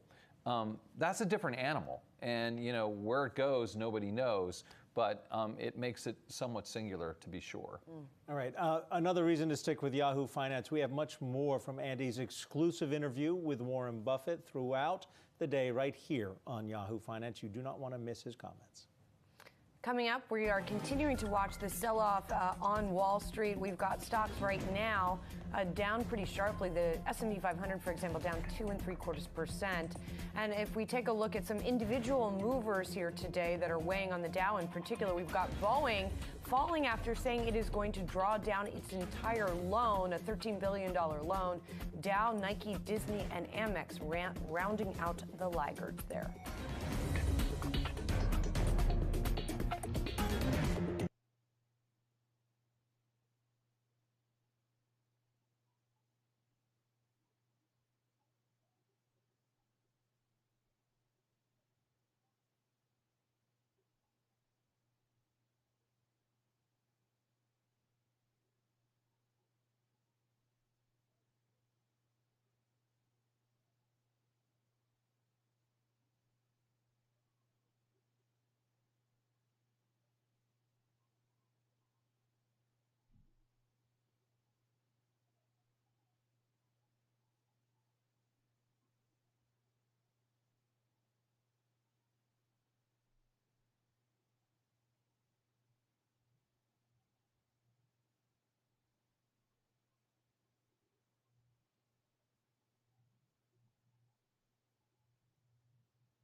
Stocks under pressure yet again. Welcome back to On the Move. I'm Jared Blickery. Dow is down over 800 points, approaching 900, down 3.5%. S&P 500 down just 3%, along with the NASDAQ, which is only down 2.5% only. But we've seen an average daily range in these markets, mainly S&P, of 5% over the last 2 weeks, which is just incredible. So here's a 1-month candlestick chart. We can see that we're inside yesterday's range, actually the last 2 days. And to the downside, we do have support here at the lows of 27.30. Ideally, to support the bounce case, we would get a close above 2,900, which is about right there. Have to wait until the close to see if we can materialize that. Here is the VIX. Now, this is still elevated above 50, just pricing in all kinds of volatility, showing no signs of complacency whatsoever. We're also looking at bonds. They are down today after having the biggest day in about 10 or 11 years. They are down 4 basis points. Not a big move in terms of what we've seen recently, but if they are able to climb higher, that would support the equities bounce case. U.S. dollar index slightly down today. This day, by the way, was the biggest in years, and we can see that the U.S. dollar has been under pressure recently. If it does reverse, that's something that we're going to want to keep an eye on. Real quickly, we got the NASDAQ heat map here, or excuse me, this is a Dow heat map. Apple down 3% along with Microsoft, and the financials under pressure. JP Morgan down over 3%. We're going to be right back.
The oil crash is starting to affect big-name oil producers. Occidental Petroleum slashed its dividend for the first time in 30 years.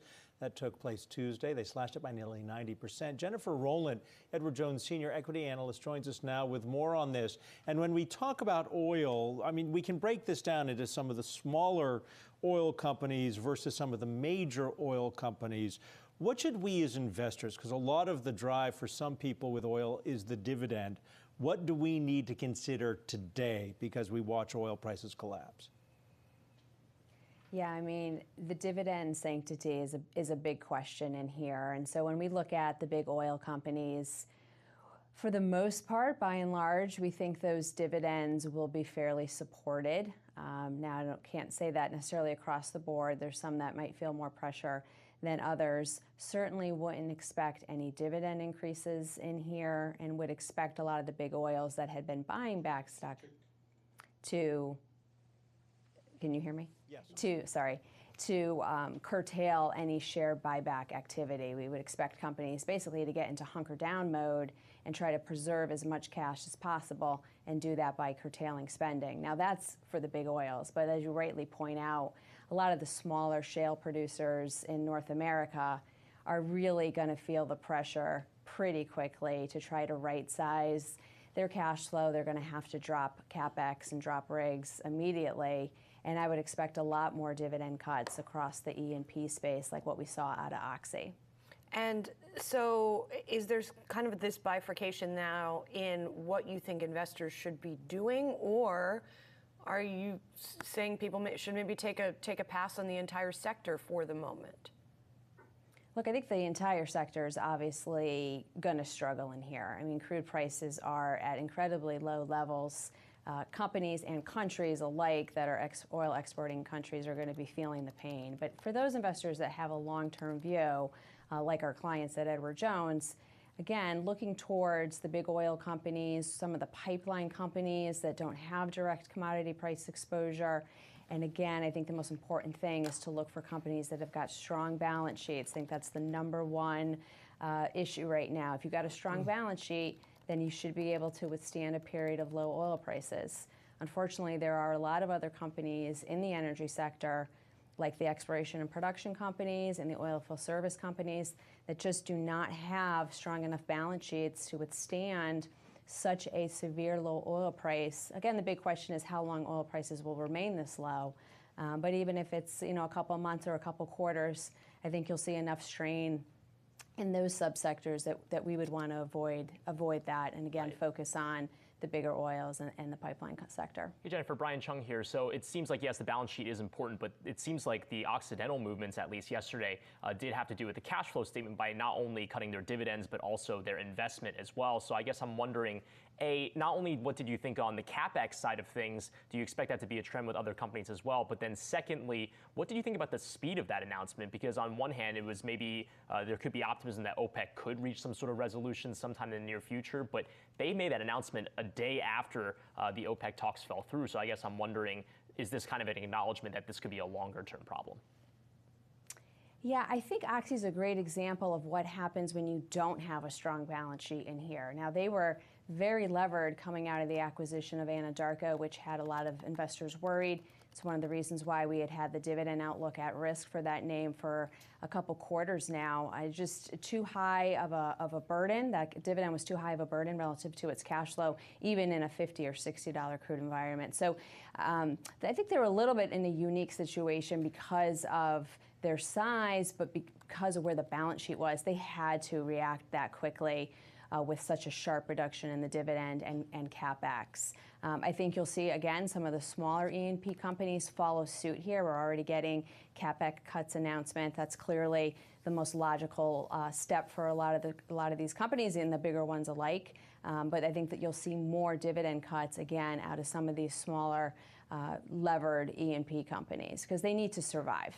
Hey, Jennifer, Dan Howley here. Obviously, the dividends being cut is a huge issue for investors, but for the average consumer, and you see oil prices dropping, you tend to think that means gas prices will start to drop. Is there any idea when we could see that, and if it will be significant enough for people to kind of, I guess, enjoy a little more money in their pockets? Yeah, I guess that's the silver lining in all this if you're a consumer. And you're in a country like the U.S. that's not quite reliant on energy exports quite yet. So, net, it definitely should be a beneficiary to U.S. consumers, and I would expect prices at the pump to fall pretty quickly in here. The obvious offset to all that is what's happening with coronavirus, and that just muddies the water as far as how much of a stimulus that really could be for the consumer when there's other factors weighing on consumers' minds right now. Jennifer Rowland, Edward Jones, Senior Equity Analyst, thank you for being here. Thank you for having me. Got to get an update on the election. Joe Biden won big last night in Michigan, Idaho, Mississippi, and Missouri, despite coronavirus causing him to cancel a rally and instead address a small group in Philadelphia as he moves closer to clinching the Democratic nomination. Yahoo Finance's Rick Newman has been tracking the action for us. We also had Andrew Yang throwing his endorsement behind Biden. What happens now? We got another round on Friday, don't we? Voting's going to continue, and my guess is Bernie Sanders will not drop out. I think he's going to stay in for at least a couple more weeks. He probably wants to participate in at least one more debate. We're going to have another one coming up, I think, on Sunday. But this is now Biden's race to lose, and it would really take some kind of collapse in his campaign for him to lose. I mean, the numbers I saw this morning, Bernie Sanders needs to win something like 62% of the vote throughout the rest of this Democratic primary election in order to get the nomination, and he's way below that right now. I think one of the most interesting things to me is Bernie Sanders is actually getting less of the vote than he got in 2016. So what we have really seen is a clarification in this race. Once the moderate side went from 5 or 6 candidates down to 1, that really opened the lane for Joe Biden, and he is at this point cruising to the Democratic presidential nomination. So in the world of politics, isn't this when Mr. Biden gets on a plane and goes and have a private conversation, you can hold up the dolls if you wish, with Mr. Sanders? I do wish. And says, what does it take? What does Biden say to Sanders? Because we got Florida next week, right? Tuesday is Florida. Biden expected to win Florida. I mean, after that, Bernie, what do you want? It becomes part of the agenda as long as we can get it through, but need you to step out. Yeah, some of the chatter among Bernie Sanders supporters, they want the revolution to continue. Ain't gonna happen. So it ain't going to happen. So, I think some of the chatter among Sanders supporters is, could we get Joe Biden to move closer to Bernie Sanders' positions on the big one is Medicare for All, the giant government health program that would eliminate private insurance. And I just don't think Biden's going to do that. I don't think Biden has to. I think the voters are speaking for them. The votes speak for themselves. I mean, he is trouncing Bernie Sanders. So voters are saying, we don't want the Bernie Sanders revolution. That's what Democrats are saying. And as Joe Biden now pivots toward the general election, how does he beat President Trump? He's not going to beat President Trump by moving closer to Bernie Sanders, to these leftist positions. So I don't think we're going to see any accommodation on policy. You are hearing Joe Biden. I mean, last night Joe Biden did say, I appreciate what Bernie Sanders has done. I mean, it's sort of a rhetorical olive branch. But if Bernie Sanders wants Joe Biden to adopt his policies, I don't think Biden's going to do it, and I don't think he has to do it. We shall see. Thanks, Rick. As we go to break, let's take a look at shares of Boeing. They are trading sharply lower here today. The company saying earlier it was going to draw down its entire lending facility. It's a loan of $3.8 billion. It also already drew down $7.5 billion of that loan in February. Those shares down 10%.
10:30 a.m. here in New York City. About an hour into the trading day, stocks remain lower. In fact, we are seeing new lows for the major averages on this session. The Dow off nearly 4% now after yesterday's big up day following Monday's steep drop. So yet another day of volatility. Volatility continues for oil prices as well. We continue to see a lot of up and down there. Today, crude oil prices down by 3%. Coronavirus fallout cases worldwide top 120,000, about 1,000 of those cases in the U.S. And 13 states so far have declared state of emergencies in response to the outbreak. State officials continue to push the CDC to expand testing for the virus. Welcome back to On the Move. I'm Julie Hyman. And I'm Adam Shapiro. The death toll from the highly infectious coronavirus is rising higher to nearly 4,400 people worldwide as hospitals here in the United States and around the world are preparing for an influx of cases. But with our healthcare system already seemingly stretched to capacity, how prepared are we for the outbreak? With us to answer that question is Dr. Sharif El-Nahal, University Hospital CEO. He's also the former Department of Health Commissioner for New Jersey. And joining us is Yahoo Finance's Anjali Kamlani, who covers coronavirus and has a daily update for everybody at Yahoo Finance, which is why you should have the first question on this, because you know it better than the rest of us. Thanks, Adam. And thanks to Sharif for joining us today. We really are watching, a lot of reports about protective gear and how hospitals are preparing for this potential surge of patients. Sharif, what are you doing right now to really, prep for that? And what are your concerns right now?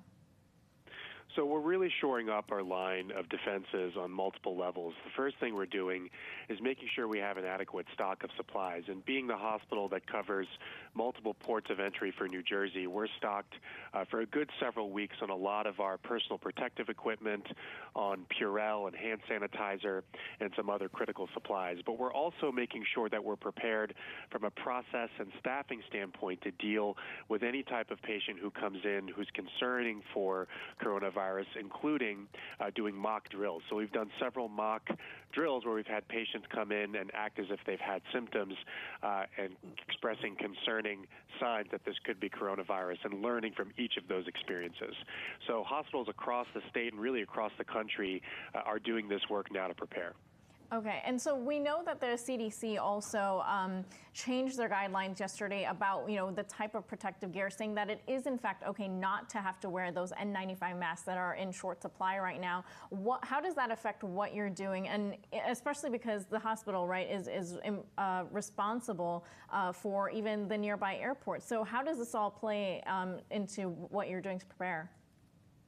Well, Anjali, that's an important question because it highlights how much we have to adapt day to day to this pandemic. So right now, the CDC is making decisions day by day based on what they know to be the national supply for so many of this type of equipment, but also the supply of critical medical staff, both on the nursing side, physician side, and other critical staff members who are involved in people's care. So it's all about making sure that you have enough people, enough heads in the hospital to deal with the issue, while making sure that you're also protecting patients and staff who, if they are not protected, can of course spread the virus from person to person and among themselves. So every day those guidelines are changing. We are reviewing them every morning in a roundup as well as in the afternoon to make sure that we're in compliance. And it also helps that we have a state of emergency, which allows the flexibility to use space and supplies and personnel in different ways than you normally would outside of a state of emergency. So all of that should help. I want to talk about that space issue in particular. You talked about heads. I want to talk about beds because there's been a lot of talk about nationwide in the U.S., hospitals being at 95% of capacity and that there is not necessarily enough flexibility to handle that influx. Where do you put these folks if they do indeed come in greater numbers? Well, first I'll say, thankfully, we have not seen a surge yet of patients in New Jersey, certainly within our region, that would require us to be more flexible and creative with our space. I will say, though, that because it's respiratory season, hospitals at baseline during this time of year are often full, and ours is no exception.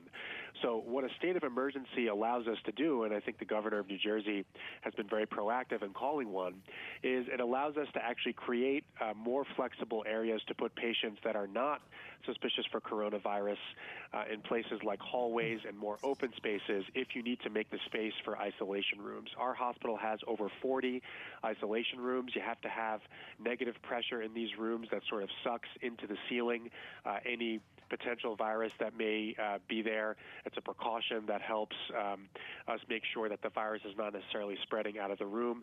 And so that's why we have to make sure those rooms are available, especially in the case of a surge. Doctor, you talked about the steps you're taking to protect hospital staff. National Public Radio had a story which raised the alarm about, do we have enough healthcare workers, and does it make sense to quarantine a healthcare worker who might have potentially been exposed to somebody with COVID, whatever we're going to call it, 19? Can we afford to quarantine the health workers? We have a shortage already of nurses, don't we?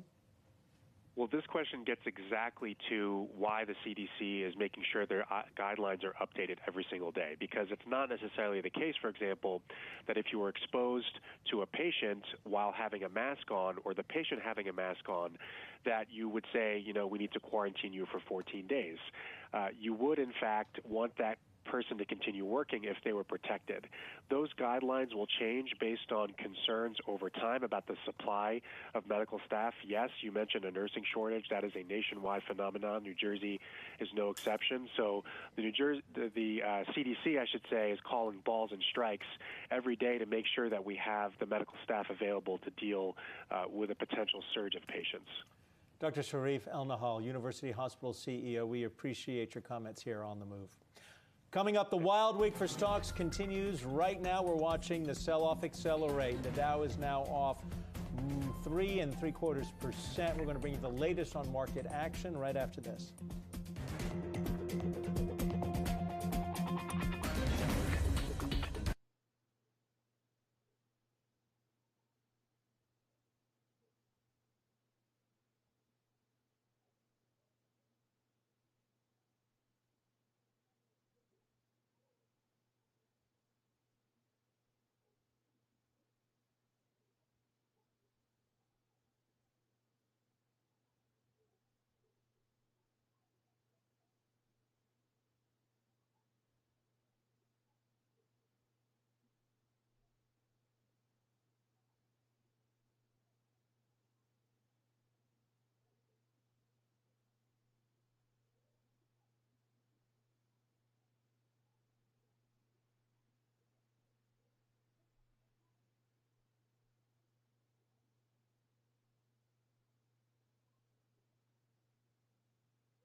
We've got two stocks on the move for you today. One of them actually moving higher on earnings news. Imagine that, a company actually not necessarily participating in the group sell-off. It's called Cloudera. This is a cloud services company. The company came out with earnings per share of 4 cents. Analysts had been predicting a loss of 3 cents a share. So the company's earnings beating estimates. In part, it rolled out a new thing called Cloudera Data Platform after it closed on its acquisition of Hortonworks, and that saw good demand. So those shares are surging in today's session. On the downside, we've got shares of PepsiCo. Now, Pepsi actually made an acquisition. It's bought agreed to buy energy drink maker Rockstar for $3.85 billion. Rockstar, a privately held company, but Pepsi, like its rival Coke, has been trying to branch out beyond the traditional soft drink business, and so this is the latest move for it to do that. Energy drinks have been a growth area, Adam.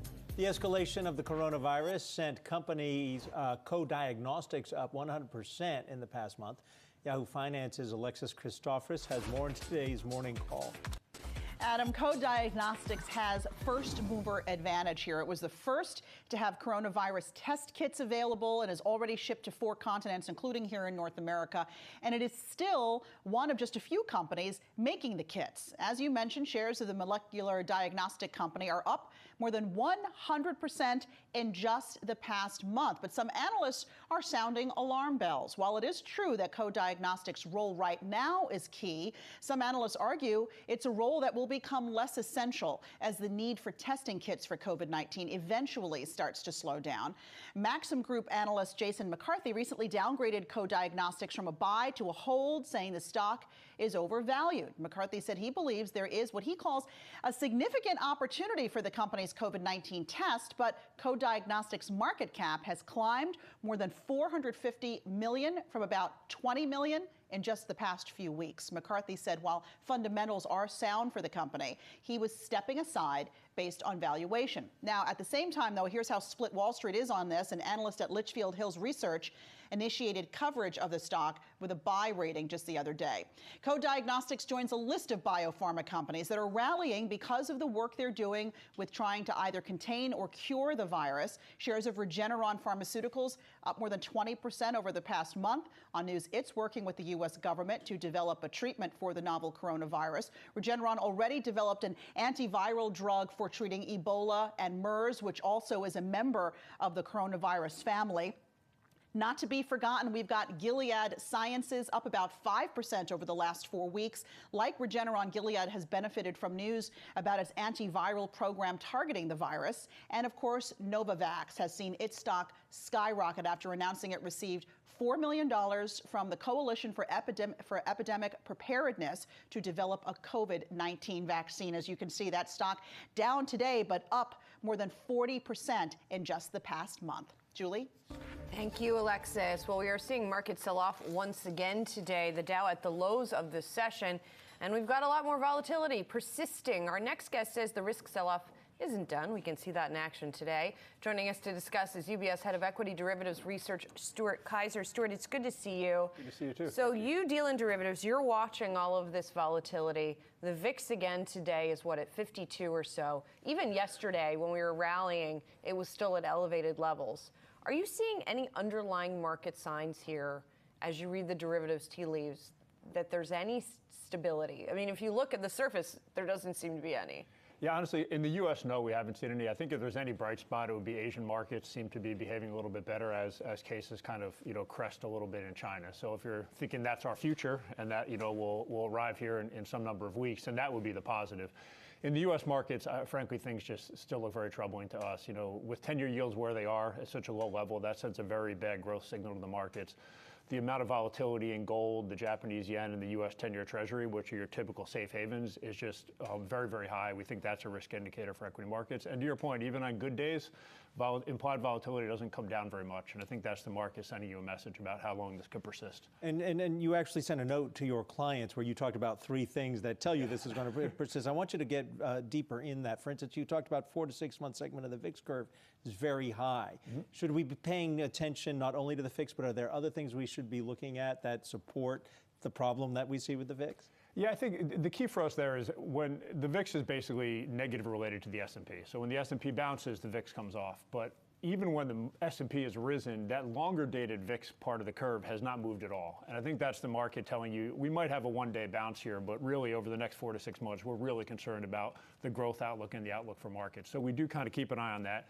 The second thing we're really concerned about is growth-sensitive equities within the market also have been trading lower even when the market has bounced as well. So it's almost like the market's taking an opportunity to get short growth stocks even when the market recovers. So the internals of the market are basically telling you, we're worried about the level of yields. We're not going to take down the price of risk even when the market rallies, and we're going to attack these growth stocks whenever we can. What we try to do is back out an implied ISM out of the equity market. That number is below 50 for the first time since 2016. So the pressure on growth stocks has been really acute. And until at least one of those things improves, we're gonna keep being concerned about the market. So what's your read on liquidity for right now? I know that you also work with derivatives. I'm wondering what that looks like. Are people able to find counterparties, and has that changed since, let's say, 2 weeks ago when we saw some market sell off, but to then this point where there have been concerns since the Fed cut of maybe liquidity actually getting worse since then? Yeah, I mean, I haven't seen the data directly in the last couple of days, but I think there is some concern about the level of liquidity in the markets. I think the other concern, frankly, is not necessarily equity market liquidity, but when credit markets sell off, when mortgage markets come under pressure, if you need to hedge those and you can't sell those bonds, a lot of folks will go to the equity markets to try to reduce their risk. So the VIX and equity futures have almost become the default go-to to kind of take risk out of your portfolio. Liquidity gets better in that case when people flee from credit markets to equities? I would say it better get better. The plumbing of the equity market needs to be really strong because people in other asset classes and in other parts of the world are coming to kind of use S&P to hedge broader portfolio risks. We are looking at sort of an unprecedented situation. I just wanted to bring in some headlines from Anthony Fauci, who is the director of the National Institute of Allergy and Infectious Diseases. Right now, he's testifying on Capitol Hill, and some of the headlines that are coming from that catching my eye here. He says the worst is indeed yet to come in this situation. He also talked about the possibility that the NBA play without audiences. In fact, he seems to be recommending that. He says, as a public health official, we recommend against large crowds. So that would imply that we are going to continue to see big drops and you in see it right there, things and big drops in the market, Stuart. And you brought up the plumbing. Yes. Okay, it's not just equities. There was the concern, I forget who it was, JPM put out the note about treasuries and the ability for, overnight for these things to go back and forth. It could possibly face problems as people work from home. And I think this sort of reinvigorates the discussion of, banks are not able to hold these assets on balance sheets. So maybe 10 years ago, if credit markets were under pressure, a bank could buy a distressed bond and hold it on their balance sheet. They really don't have as much freedom to do that anymore, which means it's hard to reduce risk in the credit markets. You need to almost come to the equity markets where there is that liquidity. And to your point of the headlines, I mean, our view here is, and it's not a, it's a qualitative view, that eventually you're going to get some negative domestic headlines that it's going to be very hard for particularly retail investors to ignore. I mean, if you speak to a lot of people outside of the tri-state region, they're not experiencing coronavirus yet. You haven't had cases in a lot of states. And when that starts to kind of blossom up in other places, it sort of adds another degree of pressure in the markets potentially. Yeah, the West Coast seems to be experiencing a lot of shutdowns as well right now. Stuart, thanks for being here. Thank Stuart you. Kaiser is UBS Head of Equity Derivatives Research. Coming up, Harvey Weinstein returns to court, but his next trip may be a 25-year stay in prison. Plus, SpaceX is preparing to go where no one privately has gone before.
It is time for Word on the Street, where we check in with our panelists and find out what stories they are watching.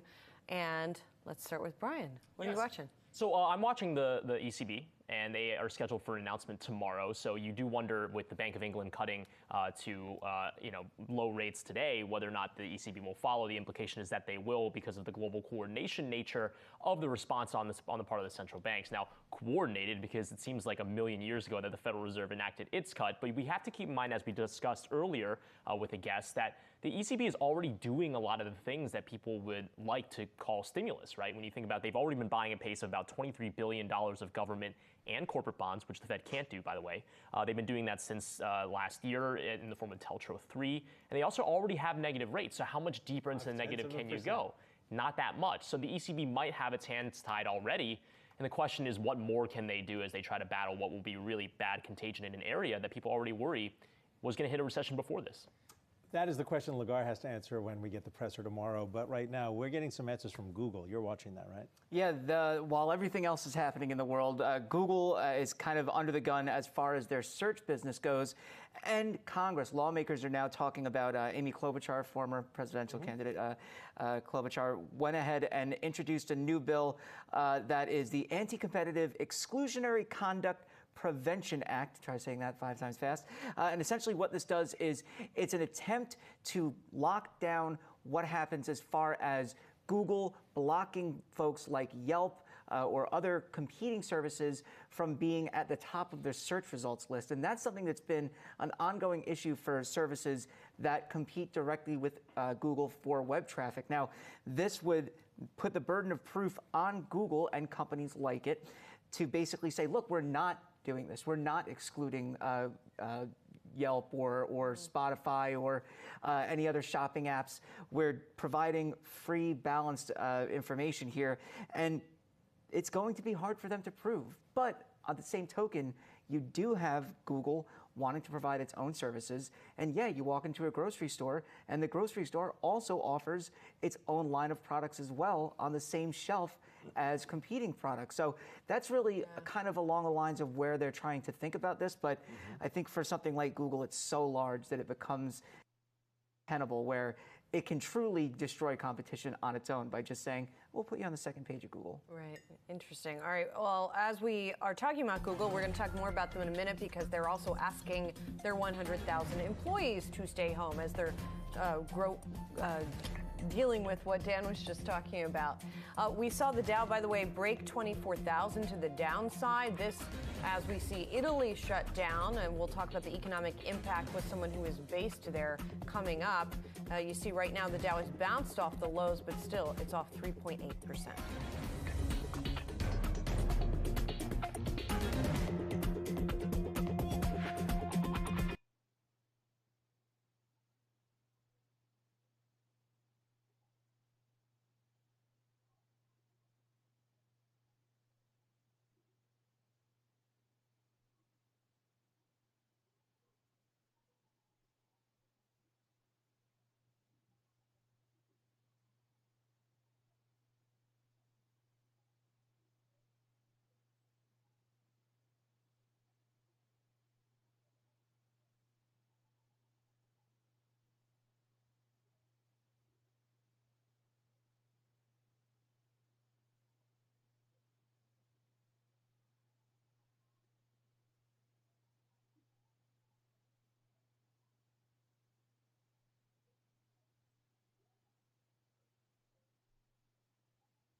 about 11 a.m. here in New York City, 90 minutes into the trading day. Stocks are sharply trading off today after a rally yesterday and a rout on Monday. So we've seen a lot of zigzag of trading here. The Dow briefly went below 24,000, but now it's back above that level. Let's watch what's going on in the Treasury market as well, because we have been seeing a lot of buying of Treasuries in recent days that has been sending the yield lower. It is trading lower today, but still at 0.72%, well off the lows of the past few days.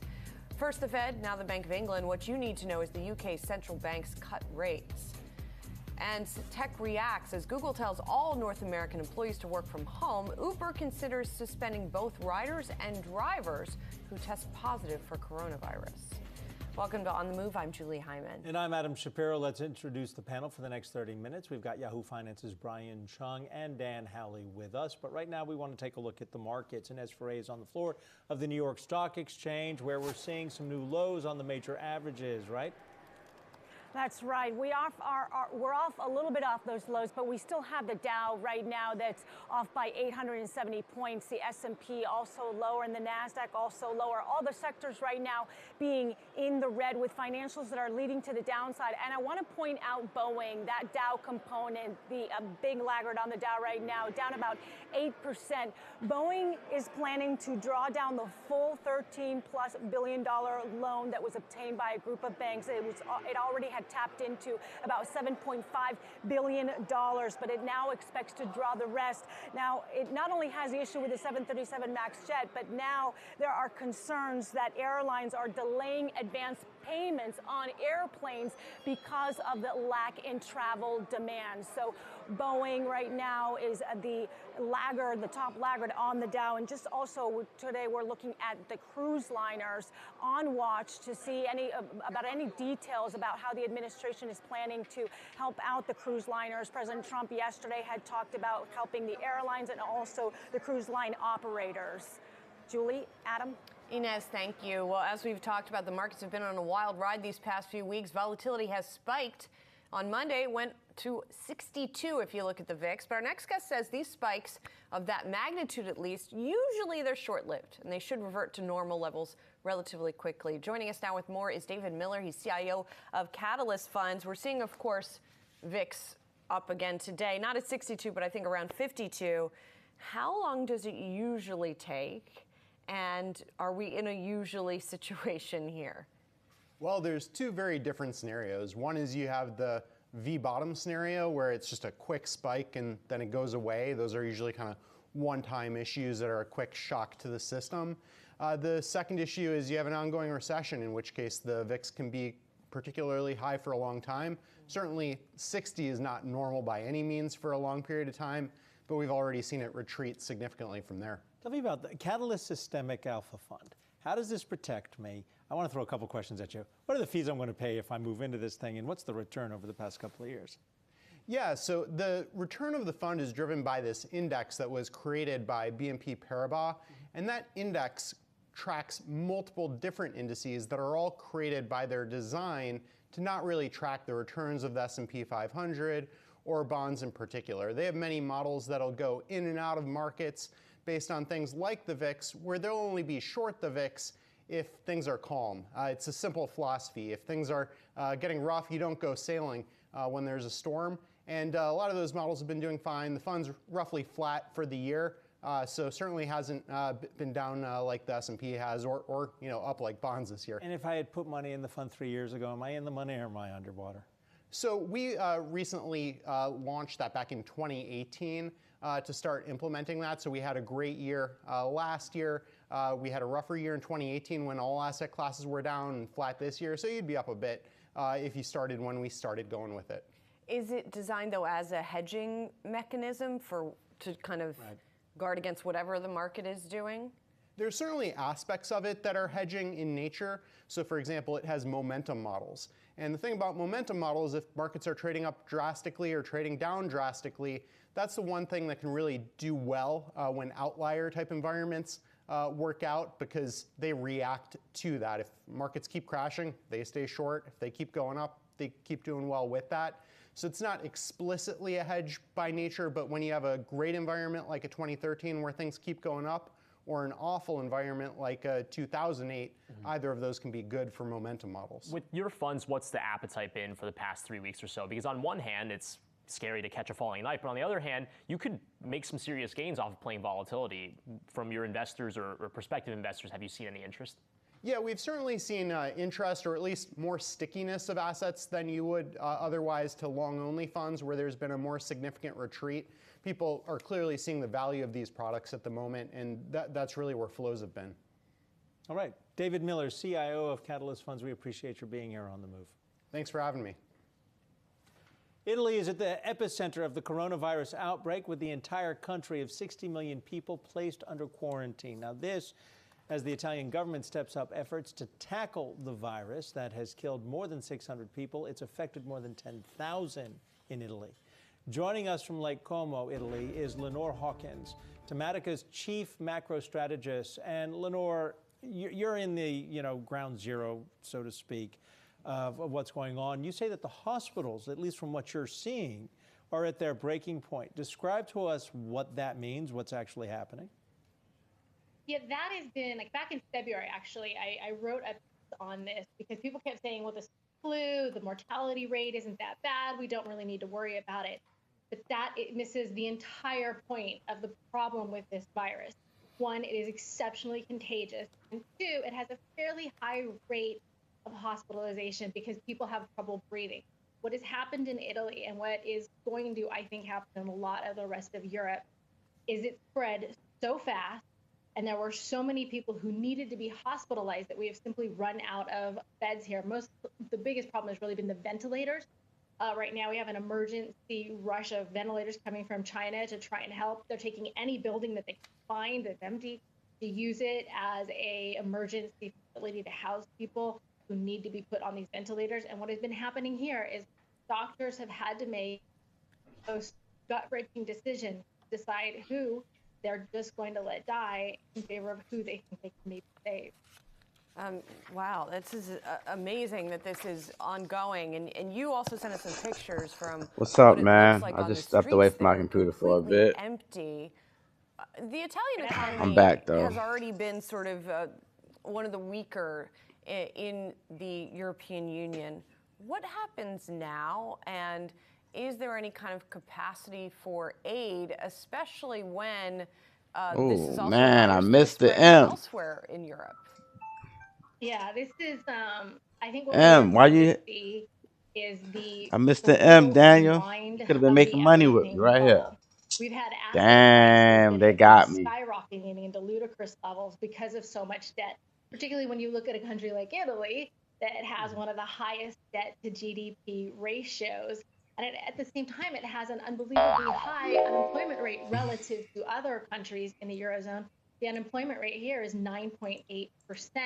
And last quarter, the fourth quarter of 2019, the economy already was in contraction. And now I go walk around here and there's literally nothing open except for grocery stores and pharmacies. Everything else has had to be shut. Now the government's going to try to do some things with putting a hold on mortgage payments, maybe putting some holds on some tax payments and all that. But the question is, and this is going to be the question all over Europe and for the United States, with so much debt, where does the money come from? One of the things that might be nice for Italy is that this isn't going to be just an Italian problem. So we're going to have to see, poor Lazard is going to have to come Oh, yeah, up that's with the some 30-minute M, creative too. solutions, 'cause I didn't even notice that until you said something. the ECB is about Damn, that's some good M. Let me Lenore, stop playing, Danielle, man. Look at those pictures that you sent us. Obviously, the local businesses have got to be getting crushed. When do we see something like this quarantine get lifted, and what ends up happening to these businesses? I know Another M. This is a good M, some too. kind of government measures, but surely they can't last. Some of them may have to close up shop while the quarantine is going on, right? Oh, yes. We've already heard from people who they're giving up. They just don't think they can get through it. There have been some horror stories of people who've actually committed suicide over this. And keep in mind, this started about 18 days ago. 18 days ago was when it really hit, and they closed the first, but it was only a handful of cases, and they closed the first 11 towns. And here we are now, 18 days. We went from closing the first town to 60 million people under quarantine, to shops all over the country shut, that we have some signs of optimism. The few little towns that were the first ones hit, that were the first one closed, they've seen a huge slowdown in the cases. So there's optimism there that maybe if we just block everyone, like right now, if I go outside, I mean, the change in a couple of days is mind-boggling. I go outside, no one out there, maybe one or two people, and the police are stopping you to make sure that you actually live here. Do you belong here?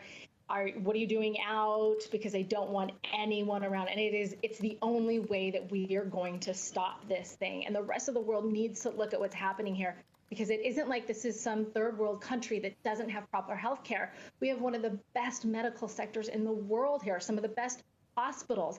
And yet this is happening here. And a lot of it was because Italy didn't take it that seriously. Look around, most every other country isn't either. After, day after day, when it was getting worse, you'd still see people walking around, maybe congregating. No one took it seriously. Now, no one's out. You see anyone, they're wearing a mask. People are terrified of each other. Lenore Hawkins, Tematica's chief macro strategist, joining us from Lake Como, Italy. We wish you the best. We have some breaking news that we've got to share with you. This involves Harvey Weinstein. He has been sentenced to 23 years in prison. That means he will be 90 years old when he gets out of prison. Remember, he was convicted on charges of third-degree rape as well as forcible sexual assault. Harvey Weinstein, 23 years in prison. He faced up to 25 years in prison. Julie? Well, let's turn to what companies are doing here in the United States to deal with COVID-19. Google's parent company, Alphabet, is telling its North American staff to stay home. The company is recommending that employees not go into the office unless they have to. Everything crashing. I ain't even looked at why I placed this order right here. I just say, you know what? Everything's crashing. Click, click, click. Has been among the industries that's been most out ahead on telling people to stay home, perhaps because they have the flexibility. See, this is an M. It's a 1 hour M, so I'm going to take a little bit. A lot of these companies are really saying, look, if you can do it, Facebook, Twitter, Amazon, Apple, Microsoft, Google now, really the list of the heavy hitters of tech basically saying to their employees, either don't come in, period, because you can't in Seattle, where they had those shutdowns, or if you can, just stay home and minimize the risk to yourselves. Matter of fact, that's you're go ahead on, put 100 pip stop. The issue, though, is that these companies have the capability. I think 100 pip not might just the be. Flexibility as far as their jobs go, but the I'm gonna leave that there. And infrastructure to allow I'm gonna leave that there. People to work from home. And I'm doing a piece on how companies aren't prepared at all for something like this huge influx of people work from home. And I talked to some experts who said, look, we have to. Is your main trading account? Our clients, because is this your main trading? So the one with the $480, the smallest amount of money is the one is my other account, but. It's going to be a big issue for a lot of companies. They're both really important. We just saw from Lenore, it's just I trade different things on different ones. Like I'm gonna show you why in a second. Hold on, let me make sure I don't mess up. You've just made a case, because let's see what Bitcoin looking like. Hold on. If the networks Bitcoin ain't doing that. All right, so look on this account. I got Forex. Dow, like I was S&P, Nasdaq, natural gases, oil. Speaking of oil, let me fine, but I think if you look at what happened to those small businesses, gold and silver, cryptocurrencies, stocks, IBM, Apple, and all that stuff.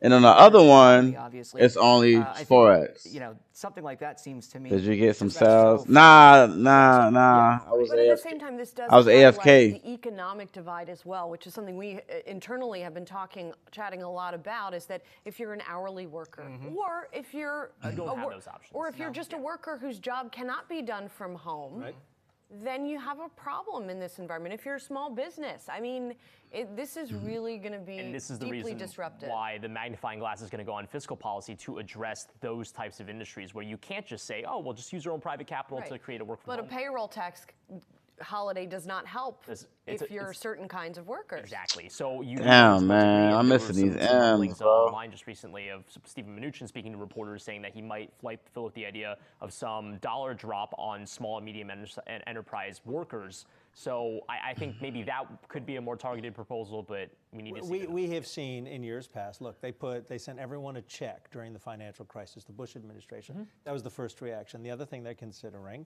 not necessarily people working from home, is you can extend, the IRS can do it. They don't need congressional approval. You can extend when people have to file their taxes. You can push that date out far. Yeah. I mean, you can already do that online pretty easily and pretty cheaply compared to what you would need in person. All right. Let's check back in on the markets as the wild week for stocks continues. We're going to bring you the latest as we flirt with breaking 24,000 again on the Dow.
How you been, Daniel?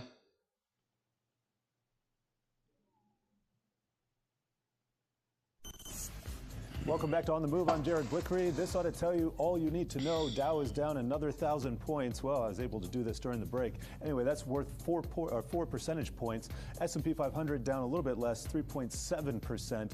And we can see here, we started out the day gapping lower, and we are making new session lows as we speak, basically testing the lows that we saw from the last couple days. Don't want to end up below the 2,700 mark. We're going to check out the NASDAQ heat map here, and we can see big cap, mega cap tech is really under pressure. Apple down 3%, Microsoft nearly 4%, along with Alphabet, Amazon faring the best, down only 2%. If we sort by performance here, we do see a few winners. The usual fare, Gilead up nearly 3%, JD.com, that's a China play, NetEase, another China play, and then T-Mobile. Let's check out the sectors real quickly, and we have healthcare, communication services, and tech all outperforming the S&P 500, financials, real estate, and energy to the downside. We're going to be back in a minute.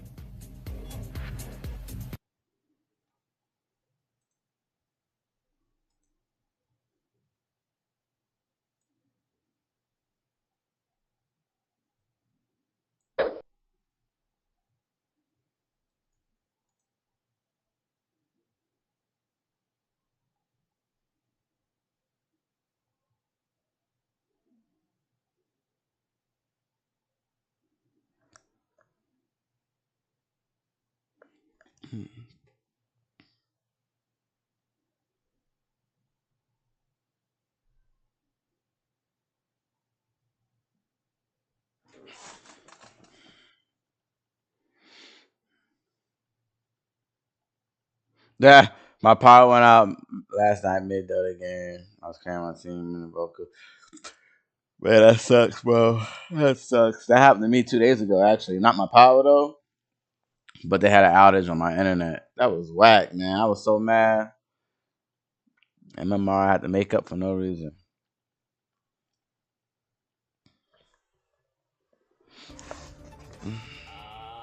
Uber and Lyft are sending out warnings to passengers as the coronavirus escalates. Yahoo Finance's Melody Hom is in Los Angeles to tell us more with how they are approaching this outbreak. Melody?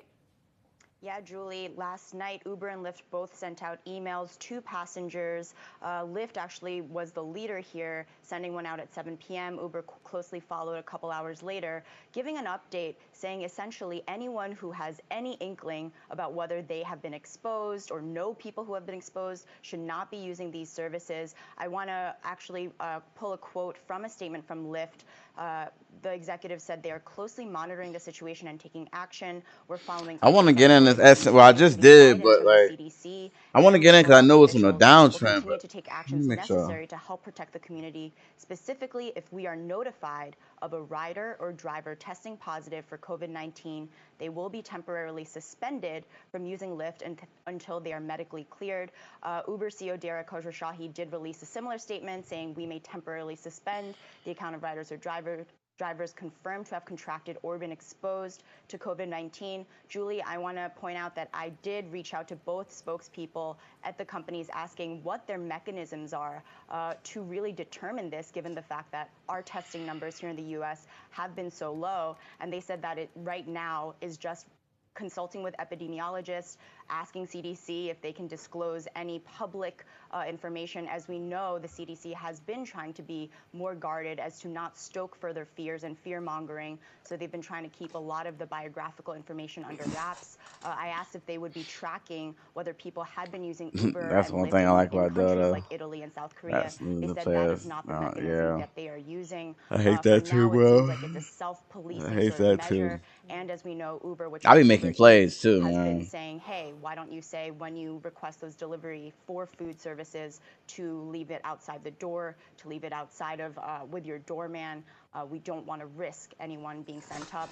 I also want to point out that both companies have created small funds to help pay for drivers who feel as though that they are ill and they cannot be driving as their work of choice. I know you have had that discussion earlier on the show that for a lot of these employees, it's not really a choice, it's a privilege for folks to even be thinking about working from home. Of course, Uber and Lyft drivers are unfortunately not able to do that.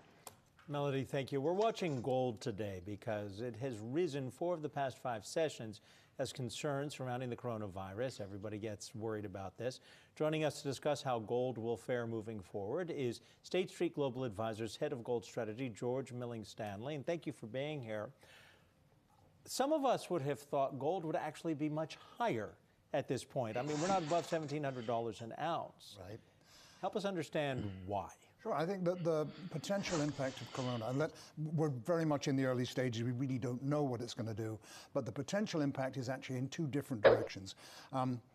There's the fact that there are all kinds of restrictions on people's movements, means that people are not going to be going to jewelry stores and buying lots of gold jewelry. There's also the fact that there's a serious impact on economies around the world. People are not going to be feeling as prosperous. So for 2 reasons, they're not going to be buying as much gold jewelry as they were.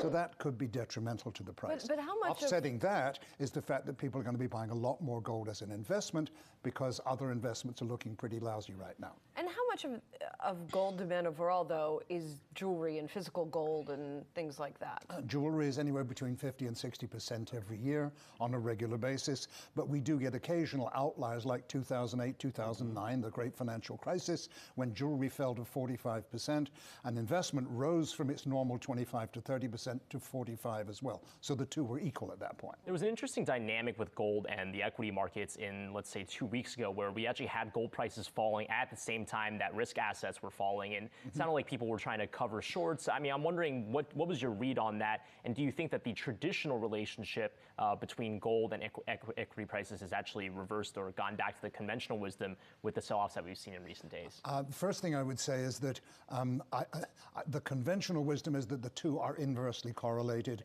I don't think that's been true since the recovery began in 2009. We've seen that gold and equities have gone up together. They both went up last year, for example. Gold was up 18%, equities up 30%. What we saw last week was essentially people had bought equities on margin. They faced margin calls when the prices of their equities dived. And they didn't want to sell equities at depressed prices, so they sold gold in order to meet the margin calls on the equities. We saw this in 2008. We saw it again in December of 2018. And what happens is when people have used gold in that way and it's come to their rescue, then they will dive back into the market. And that's exactly what they did. They come back into gold within days. We were talking about the lack of people interested in possibly buying jewelry, but in a lot of the things that we use every day, gold is a major component. I mean, it's a great conductor for electricity. Do you think that the fact that people aren't going out and purchasing items like these, or there were the factory shutdowns for smartphones, that will be impacting gold's price as well. Yeah, I think it's logically, it certainly would. Any physical consumption is likely to drop. But the difference really is, as I say, jewelry is 50 to 60% every year. Electronics, industrial applications are generally around about the 10% mark. So they're much less important in global terms.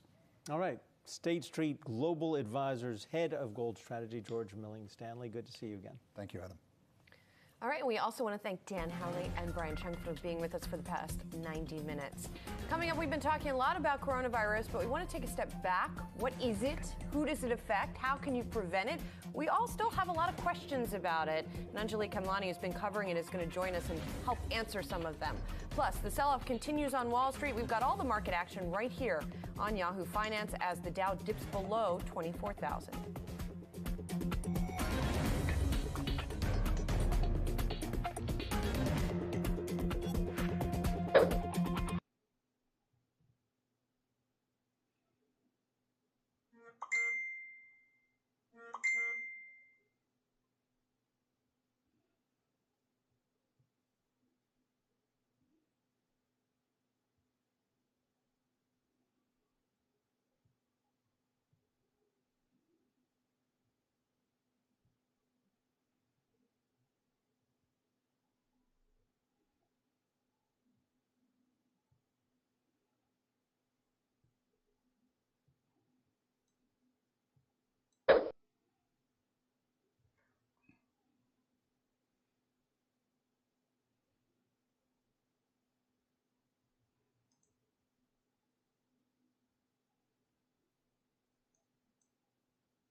Let's get through this. One of the things we've been talking about is, would we go into bear market territory? But first, take a look at the 10-year Treasury yield.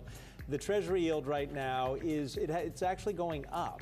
Now, we're going to have some discussions about this, because at 0.78% when we're watching a market sell-off, this is not what we have witnessed over the past couple of weeks. Also, oil is trading down once again. WTI is at $33.31 a barrel. Coronavirus fallout cases worldwide top 120,000, with cases exceeding 1,000 in the United States. And 13 states have declared states of emergency in response to the outbreak, as state officials continue to push the CDC to expand testing for the virus. Welcome to On the Move. I'm Adam Shapiro. And I'm Julie Hyman. We want to introduce our panel for the next 90 minutes. We've got Yahoo Finance's Emily McCormick and Jared Blickery, who is in the midst of crunching numbers on the markets for us. We'll get to that in a moment. But first, we want to go to Anjali Kamlani. She is helping us sort out fact from fiction when it comes to coronavirus. Anjali, people have a lot of questions about this. Julie, happy to answer them. As we know, since January 21st, the World Health Organization has been monitoring the outbreak of this new coronavirus, and health officials have been sounding the alarm for a potential global spread. So really, we shouldn't be caught off guard, which is what some have said. Since February, officials are talking about being testing ready at the subnational level and making sure that there are enough tests. So the fact that we're facing that right now is interesting. Right now, the risk to Americans is very low, but that can change quickly. This is a virus, and viruses don't respect borders, and this is a new virus, and we do not know its full pathology or epidemiological curve. The risks are rising, and as we see more and more countries becoming involved in this, and we see a number of countries struggling with containment. As was said, we should anticipate to see additional cases and clusters. That's going back all the way to January, end of January. We've heard the repeated message over and over again. Now the virus is here and spreading, and headlines are spotlighting weaknesses in the U.S. response between flawed testing kits and inadequate volumes of tests being done. So we might be seeing a spike in cases in the coming weeks, but for right now, with the CDC's lab testing still in question, we're going to have to wait and find out. Meanwhile, Quest and LabCorp entering the testing scene could help increase the amount of testing being done. We'll wait to see. Meanwhile, insurers and Medicare and Medicaid are, offering coverage for costs associated with the testing and doctor visited to help remove the barriers. This, as the CDC has been saying, is important. Meanwhile, to take safety precautions, we know that things like touching your hand, washing your hands, or touching your face should not be. Washing your hands should be done. Touching your face should not be done. So really taking a look at what those precautions are and sticking to them, especially since we don't have a treatment, we don't have any sort of vaccine just yet, which the pharmaceutical industry is working on. Response early with Gilead being identified as a front runner for developing a treatment, with trials ongoing globally and efficacy results expected as early as April, possibly a vaccine that other companies are pursuing by the end of this year or early next year. So really just sticking tight, wash your hands and stay put, wait and see what happens is really the clear message right now from officials across the departments in the U.S. Adam and Julie, back to you. Anjali, thank you very much. We're going to discuss this with the panel because all of us, and we should introduce everybody, by the way, once again. Jared Blickery is here, as is Emily McCormick, and Anjali is going to be here as well to keep us honest about this discussion. I think we're in New York City. I think there are more cases in New York State than any other state now in the United States, and each of us, is that accurate? Washington State, okay. But in New York State, I think all of us get an email or some kind of notification each day about something's been canceled or something is postponed. Don't bring your kids to the Jewish Community Center on the west side. They shut down because a child The New Rochelle tested positive in New Rochelle containment zone. I mean, how much longer are we going to be living like this? I think that's the question that everyone is asking themselves right now. I mean, we have events like Google canceled an event that was scheduled for May. So really the uncertainty that is around the situation just hasn't cleared. We haven't really gotten any clarity on it. And social distancing has become the new norm. And at this point, it's difficult to see where that light at the end of the tunnel actually is. And once visibility comes back in, then we can all start to kind of figure out where we go from here. But Anjali, isn't part of the problem is that it's very inconsistent, the reactions we're seeing? I was at a concert at Madison Square Garden last night, so, more than 10,000 people. It looked full to me, right? So you have that going on. You have some universities canceling, but other universities not. Some school systems canceling, others not. Some companies telling people to work from home, others not. How do you contain something when you don't have a unified message or front on this? So there are two things. One, a lack of a unified message and a lack of unified testing. So we also don't know where the spread is. The reason why there are so many more cases in Washington is because, based on recent reporting, we saw that health officials decided to go ahead, or health They went rogue effectively. They went rogue effectively and tried to get, the test more done. people. So with that, that's where we're seeing the numbers there. What does that mean for the rest of the country that isn't testing, doesn't have access to that? Meanwhile, in terms of uneven responses, it has largely to do with the fact that there hasn't been really this national declaration of emergency. We've seen the state level declarations, and that helps to set off things like price gouging limits and et cetera. So once we see that at the national level, that's when we might have more clear guidance. Meanwhile, the health officials between the CDC and the health department are trying to, provide guidelines every single day, and that is supposed to help you sort of determine. And that's why they've continued to say, wash your hands, safe distances, don't touch. We've seen so many people move to not shaking hands as well. I was elbow bumping with a lot of people last night. Yeah, some people are shoe bumping. It's really a matter of where do you as a person decide to take on the responsibility of responding to this virus, because it's very much at the individual level right now. Could we see the US do something like in China where we're on lockdown in some places? That's still a question. Would we have to roll out rules and regulations to make that effective? Who knows? Yeah, we're looking at a lot of the investments banks, let's just call them the big banks here in New York, relocating some employees to New Jersey. A lot of these employees, I think, are going to be working from home. One of the more alarming reports I saw within the last 24 hours, when you have all these traders not at their trading desk, and they can still do this remotely, they're not going to be stepping into the market as much as they used to. And we're already seeing liquidity down 80 to 90% based on various measures in this market, and that's why we see these huge swings. So if we do, and I would expect this to happen, as we do ramp up here in New York to protect ourselves, and we have traders working from home, we're going to have even less liquidity in the markets. Do I, as a retail investor, though, do I really face any problem finding perhaps someone on the other side? If you have a Robinhood account, yes, you do. Oh, man. Anjali, just very quickly, I don't know if you heard our interview at the top of the hour with a strategist based in Italy. It was dire what she was talking about there, that people are making life and death decisions. Are we going to give a ventilator and a bed to this person or this person? Doctors having to make those decisions. That's scary. That's scary, and that's what they're trying to avoid right now. That's how self-quarantining helps, because without you being out there in the community and potentially spreading this, or being in touch with someone who could be spreading it, that's how you avoid the rush and that surge into the health facilities that people are worried about. And that's what the health executives we had on earlier talking about.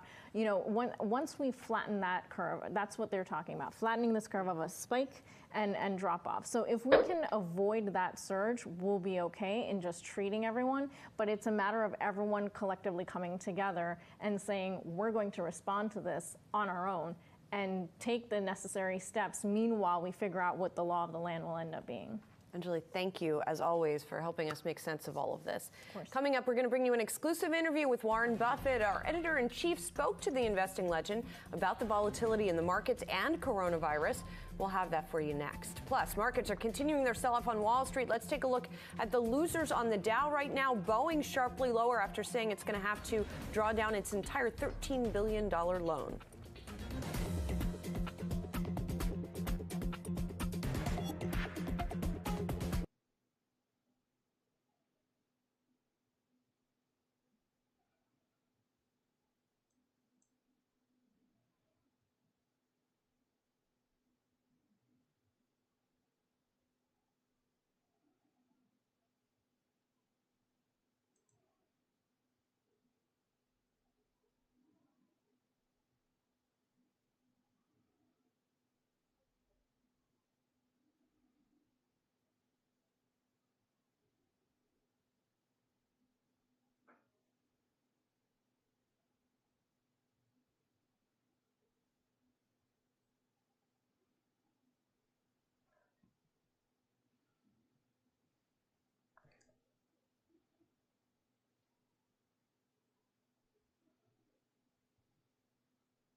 Stocks in the spotlight right now. Let's talk about a gainer. We've talked about them before. We're going to keep talking about them during the coronavirus problems in the United States. Zoom Video.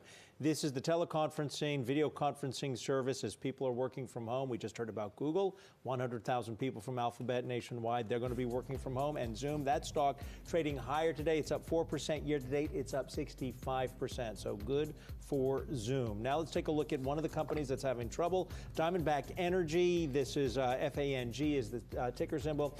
We heard earlier in On the Move from an oil analyst that some of the smaller oil companies really are going to suffer during the price war between Saudi Arabia and Russia. And when you take a look at Diamondback, over the last 52 weeks, this stock is traded in a range of $23 to as high as $114. But then you've heard this concept of long oil, short nat gas, that trade is just essentially off. Diamondback is one of the companies that is now cutting back on CapEx and suffering, as you can see, as that stock is falling today. Julie? Well, Walmart is implementing a new emergency leave policy after an associate tested positive for COVID-19. Julie LaRoche is here with the details. Julia, we've been hearing more and more companies that are instituting some new policies because that was one of the big concerns, right? Absolutely. Like people who didn't necessarily have a lot of paid sick leave would feel like they had to come to work. And especially, Walmart being the largest private employer here in the U.S., employing 1.4 million associates. U.S. CEO John Furner sent out a company-wide email enacting, in the wake of one of their own testing positive for the coronavirus in Kentucky, a paid emergency leave plan. And he outlined 3 different scenarios in that memo in which the associates can take advantage of this. So first of all, if you are unable to work or you don't feel comfortable to work, you can stay home, but you need to, basically the company will waive its attendance and currency policy through the end of April, but in order to be paid for this time, you need to use your regular paid time off options. Second, if a store, a club, an office, or a distribution center is under a mandated quarantine, those workers will receive up to 2 weeks paid leave, and those absences during that time will not count against their attendance for the year to begin with. And they chose the 2 weeks because that's kind of what you're hearing from officials when it comes to a quarantine. The third is if anyone tests positive for the coronavirus, they will be paid for those 2 weeks and additional pay for up to 26 weeks if it's needed for their associates. So here you have another big company taking the lead here. And I got to say this because Doug McMillon, the CEO, is the head of the Business Roundtable. They signed that letter last fall about the purpose of a corporation to take care of stakeholders.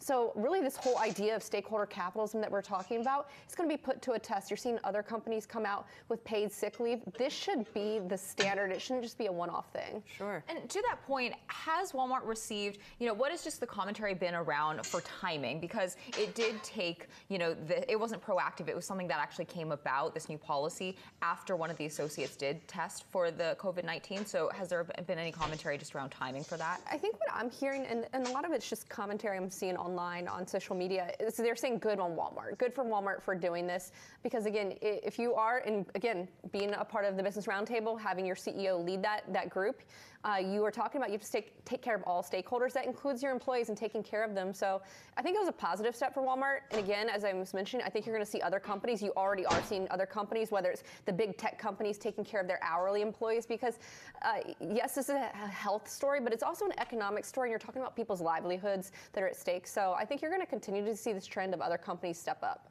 All right. And you wonder if at some point then government's going to mandate it as well. So you're certainly kind of hearing hints of that based on Vice President Pence's comments. All right, so everyone, you want to pay attention to what Warren Buffett has to say about these kinds of things. The major indices are in the red after we saw a small rally yesterday. Yahoo Finance's editor-in-chief, Andy Serwer, sat down with Berkshire Hathaway CEO Warren Buffett to get his take on the current financial climate. Here is that exclusive interview, a portion of it.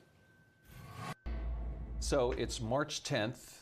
And it's the day after the stock market crashed. The Dow was down over 2,000 points. Oil cratered to $30 a barrel or so. The 10-year bond went to below 0.5%. What the heck is going on, Warren Buffett?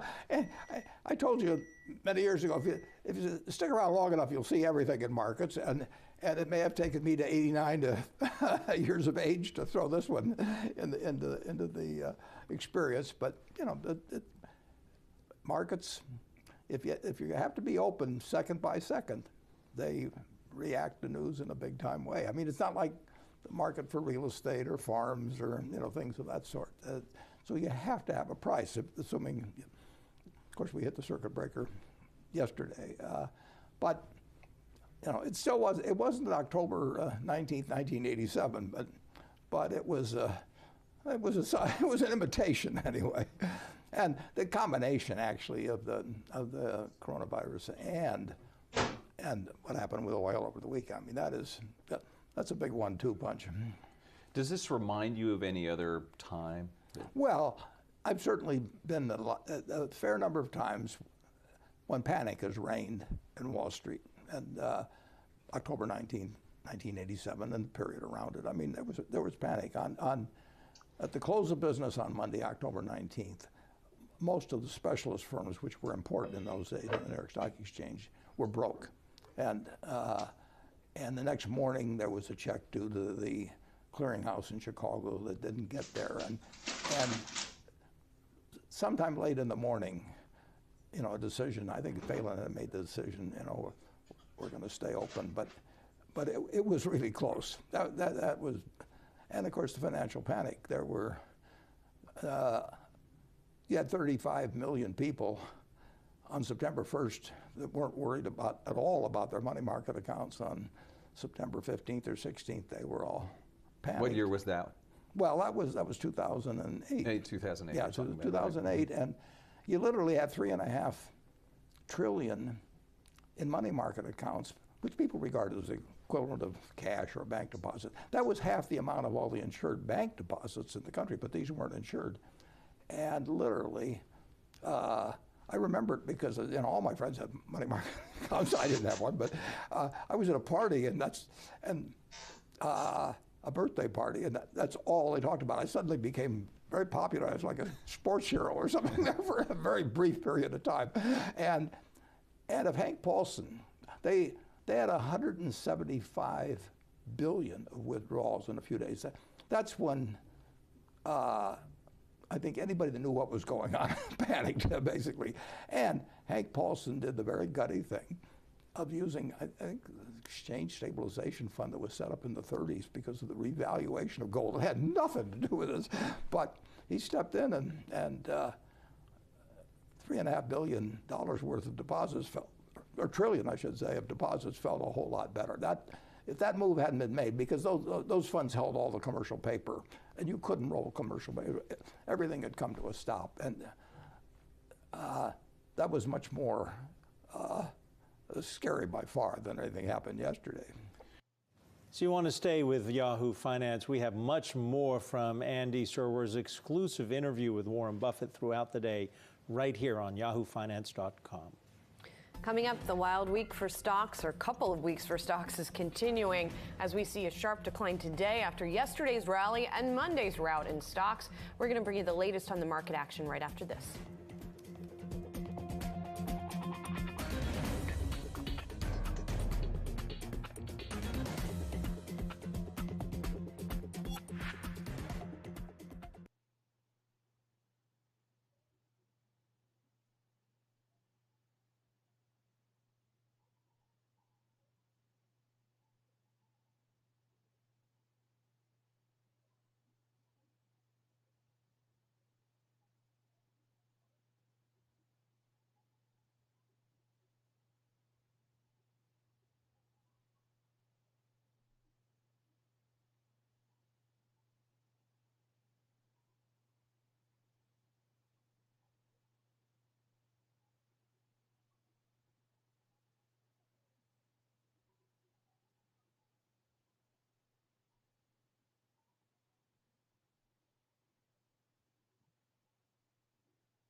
Let's take a look at the latest moves in the markets right now, because as we know, this is a very quickly developing situation with stocks. The S&P 500 around the lows of the session. It's down by 3.9% at the moment. I do want to take a 10-day look, though, at the S&P, because we have been seeing so much zigzagging day by day here. Of course, we had a rally that happened yesterday. We had a big decline on Monday. So it's been hard to sort of track where sentiment is going if you look at the markets, because it's been all over the map. We've already seen the Russell 2000, as Jared pointed out to me earlier, enter into a bear market here. It is down 20% off of its highs, or it's entered into it earlier in the week. The VIX remains at elevated levels above 52 here. So again, lots of different ways to measure the concern that's still being felt in the market. I want to look at the sectors here in the S&P 500. For that, let's switch back on over to today. Even though we have seen pretty consistent underperformance from a few groups, financial stocks are down by about 4%, energy stocks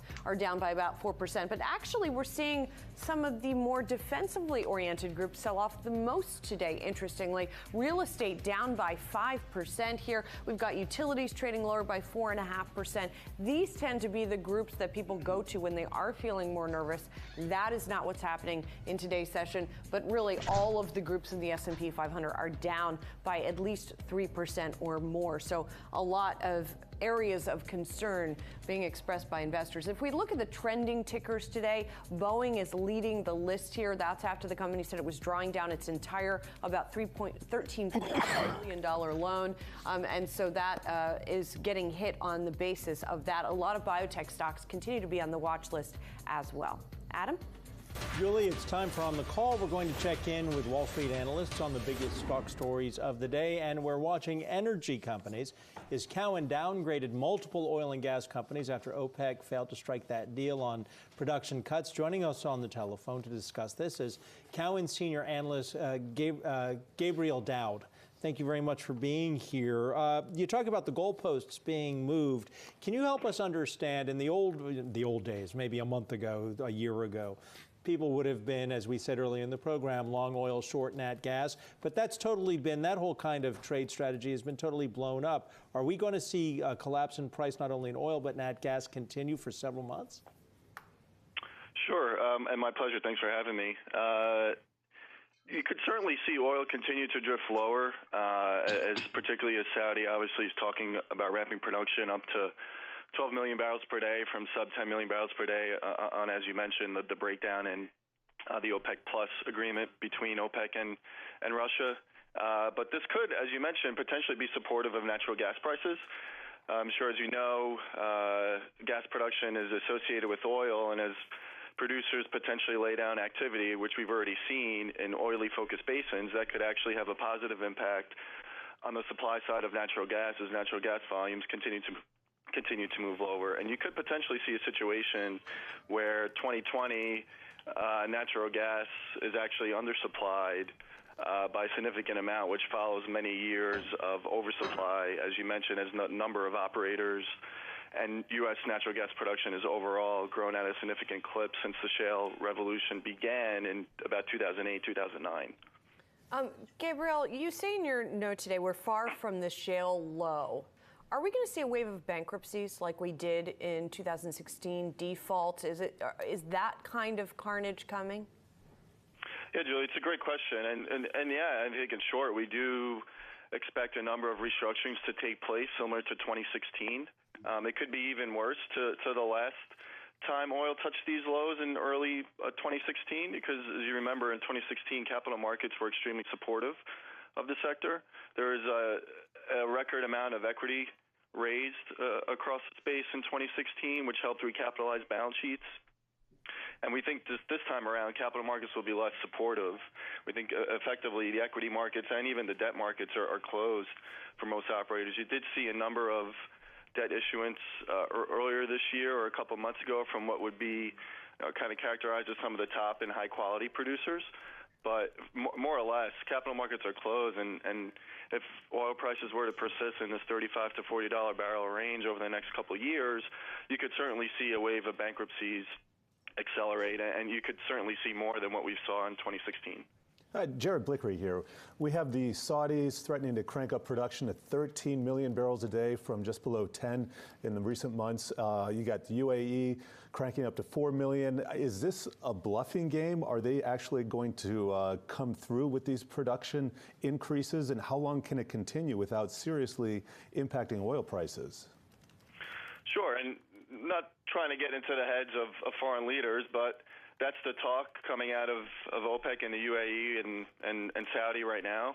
Obviously, historically, Saudi's actually never produced above 11 million barrels per day, so there could certainly be some skepticism in the market over their ability to do so near term. But if they do ramp towards 12 million barrels per day in April, you could certainly, as I mentioned earlier, see oil continue to drift lower. And the numbers, you mentioned the note that we did publish this morning, we actually don't even assume that Saudi gets to 12 million barrels per day. And even with that, if Saudi holds around 11 to 11.5 million barrels per day of production, you still see a supply-demand imbalance to the tune of about 3 million barrels per day in 1Q. So it's a pretty nasty supply-demand situation, which could obviously continue to impact the price of oil. And in terms of U.S., we do think this is obviously sparking a big reduction in activity. You've seen a number of large operators already come out and discuss intents of dropping rig activity and scrapping 2020 plans, which were only issued a month and a half or so ago. And ultimately, this will translate on the supply side with U.S. declining, but it'll take some time to work its way through the system. So that's part of the reason why we do think you're in a $35 to $40 barrel world over the next couple of years, and then potentially you have a call on shale growth in 2022, given another supply market at that point. All right. Cowen senior analyst Gabriel Dowd, thank you for being here on The Move. Thank you. And I want to bring you a couple of items of breaking news now. Reuters is reporting that Boeing is freezing new hiring except in certain critical areas. Again, that reporting coming from Reuters. They're citing people familiar with this situation. We have not yet confirmed that. We don't have more clarity. And this is all pending any kind of reaction from Boeing itself. But Boeing shares are at the lows of the session. I also want to mention another piece of news, and that is that Bernie Sanders is reportedly holding a 1 p.m. presser to discuss the status of his campaign. We don't know what that will entail, but that's coming up at 1 p.m. And coming up next, coronavirus fallout cases worldwide top 120,000 cases in the U.S. 1,000. We'll bring you the latest on the virus next.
It's about noon here in New York City, 2.5 hours into the trading day. You're watching On the Move. I'm Julie Hyman. That is Adam Shapiro, and we are both very closely watching what's going on in the markets here today. We've got the Dow now around the lows of the session, off of 4.25%. The other major averages selling like that. We've got the S&P off by 3.8%, the NASDAQ off 3.5%. We're looking at, Adam, if the S&P 500 would fall into a bear market, it would be at around 2708. That would have to be the closing level. Goldman Sachs said today, we're going there.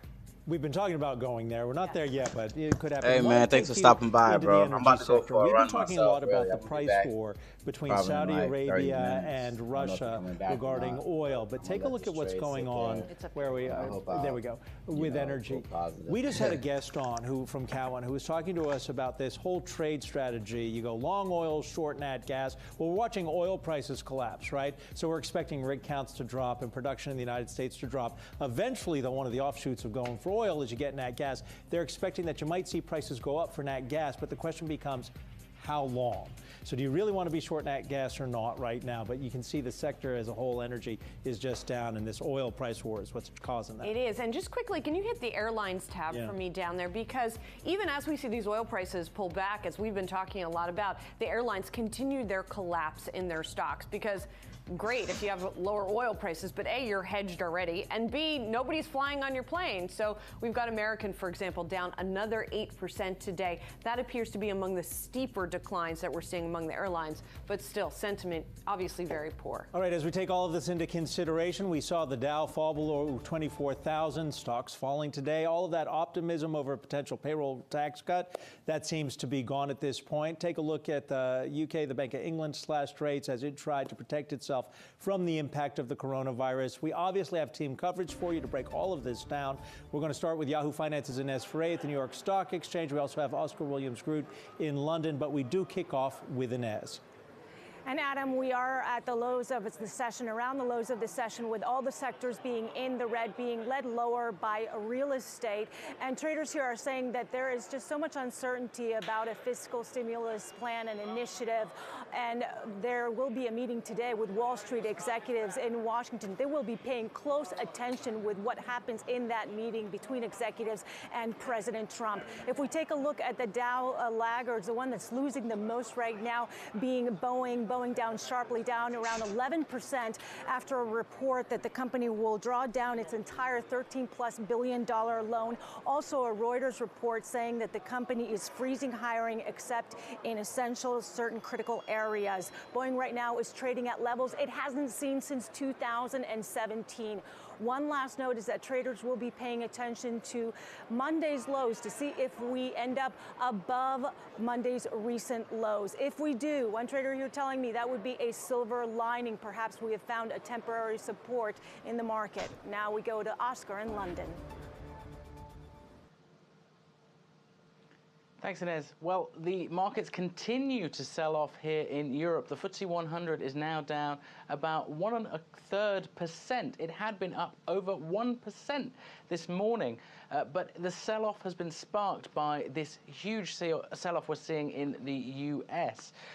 Stocks had been higher this morning after both the Bank of England and the UK Treasury announced a massive package of stimulus aimed at combating the coronavirus and its economic fallout. The Treasury announced they would spend £30 billion to fight the virus, while the Bank of England announced a package that they said was equivalent to north of 1% of UK GDP. So very strong measures there. However, I think there's a sense here that we can't do this alone. No matter how much the UK authorities do here, we need coordinated action. Christine Lagarde, the president of the European Central Bank, said on a call last night with European leaders that unless governments get behind this and start spending money across Europe, anything the ECB does will have a limited effect. All eyes are now on the ECB, which reports tomorrow on its latest monetary policy decision. And we're, of course, watching the US to see if similar sort of fiscal stimulus will be announced there. We really need coordinated global action to stem the sell-off that we're seeing around the world. And there's no better example of that with the FTSE today, which has been on a real roller coaster. Adam, Julie? Thanks, Oscar.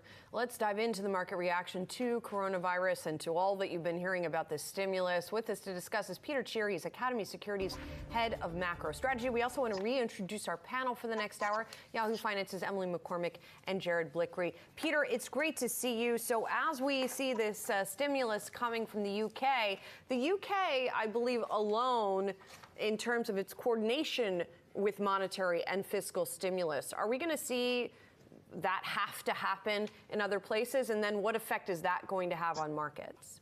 Yeah, I think we need to see it. I think we need to see it out of Europe, and we also really need to see it out of the U.S. I don't think monetary policy is going to be enough, and I don't think fiscal policy that isn't aggressive is going to be enough. One of the reasons we started selling off again today, Mnuchin went out and really talked about this as being a liquidity issue. I think it's beyond that, and we really need to solve for the demand shock that the coronavirus is creating.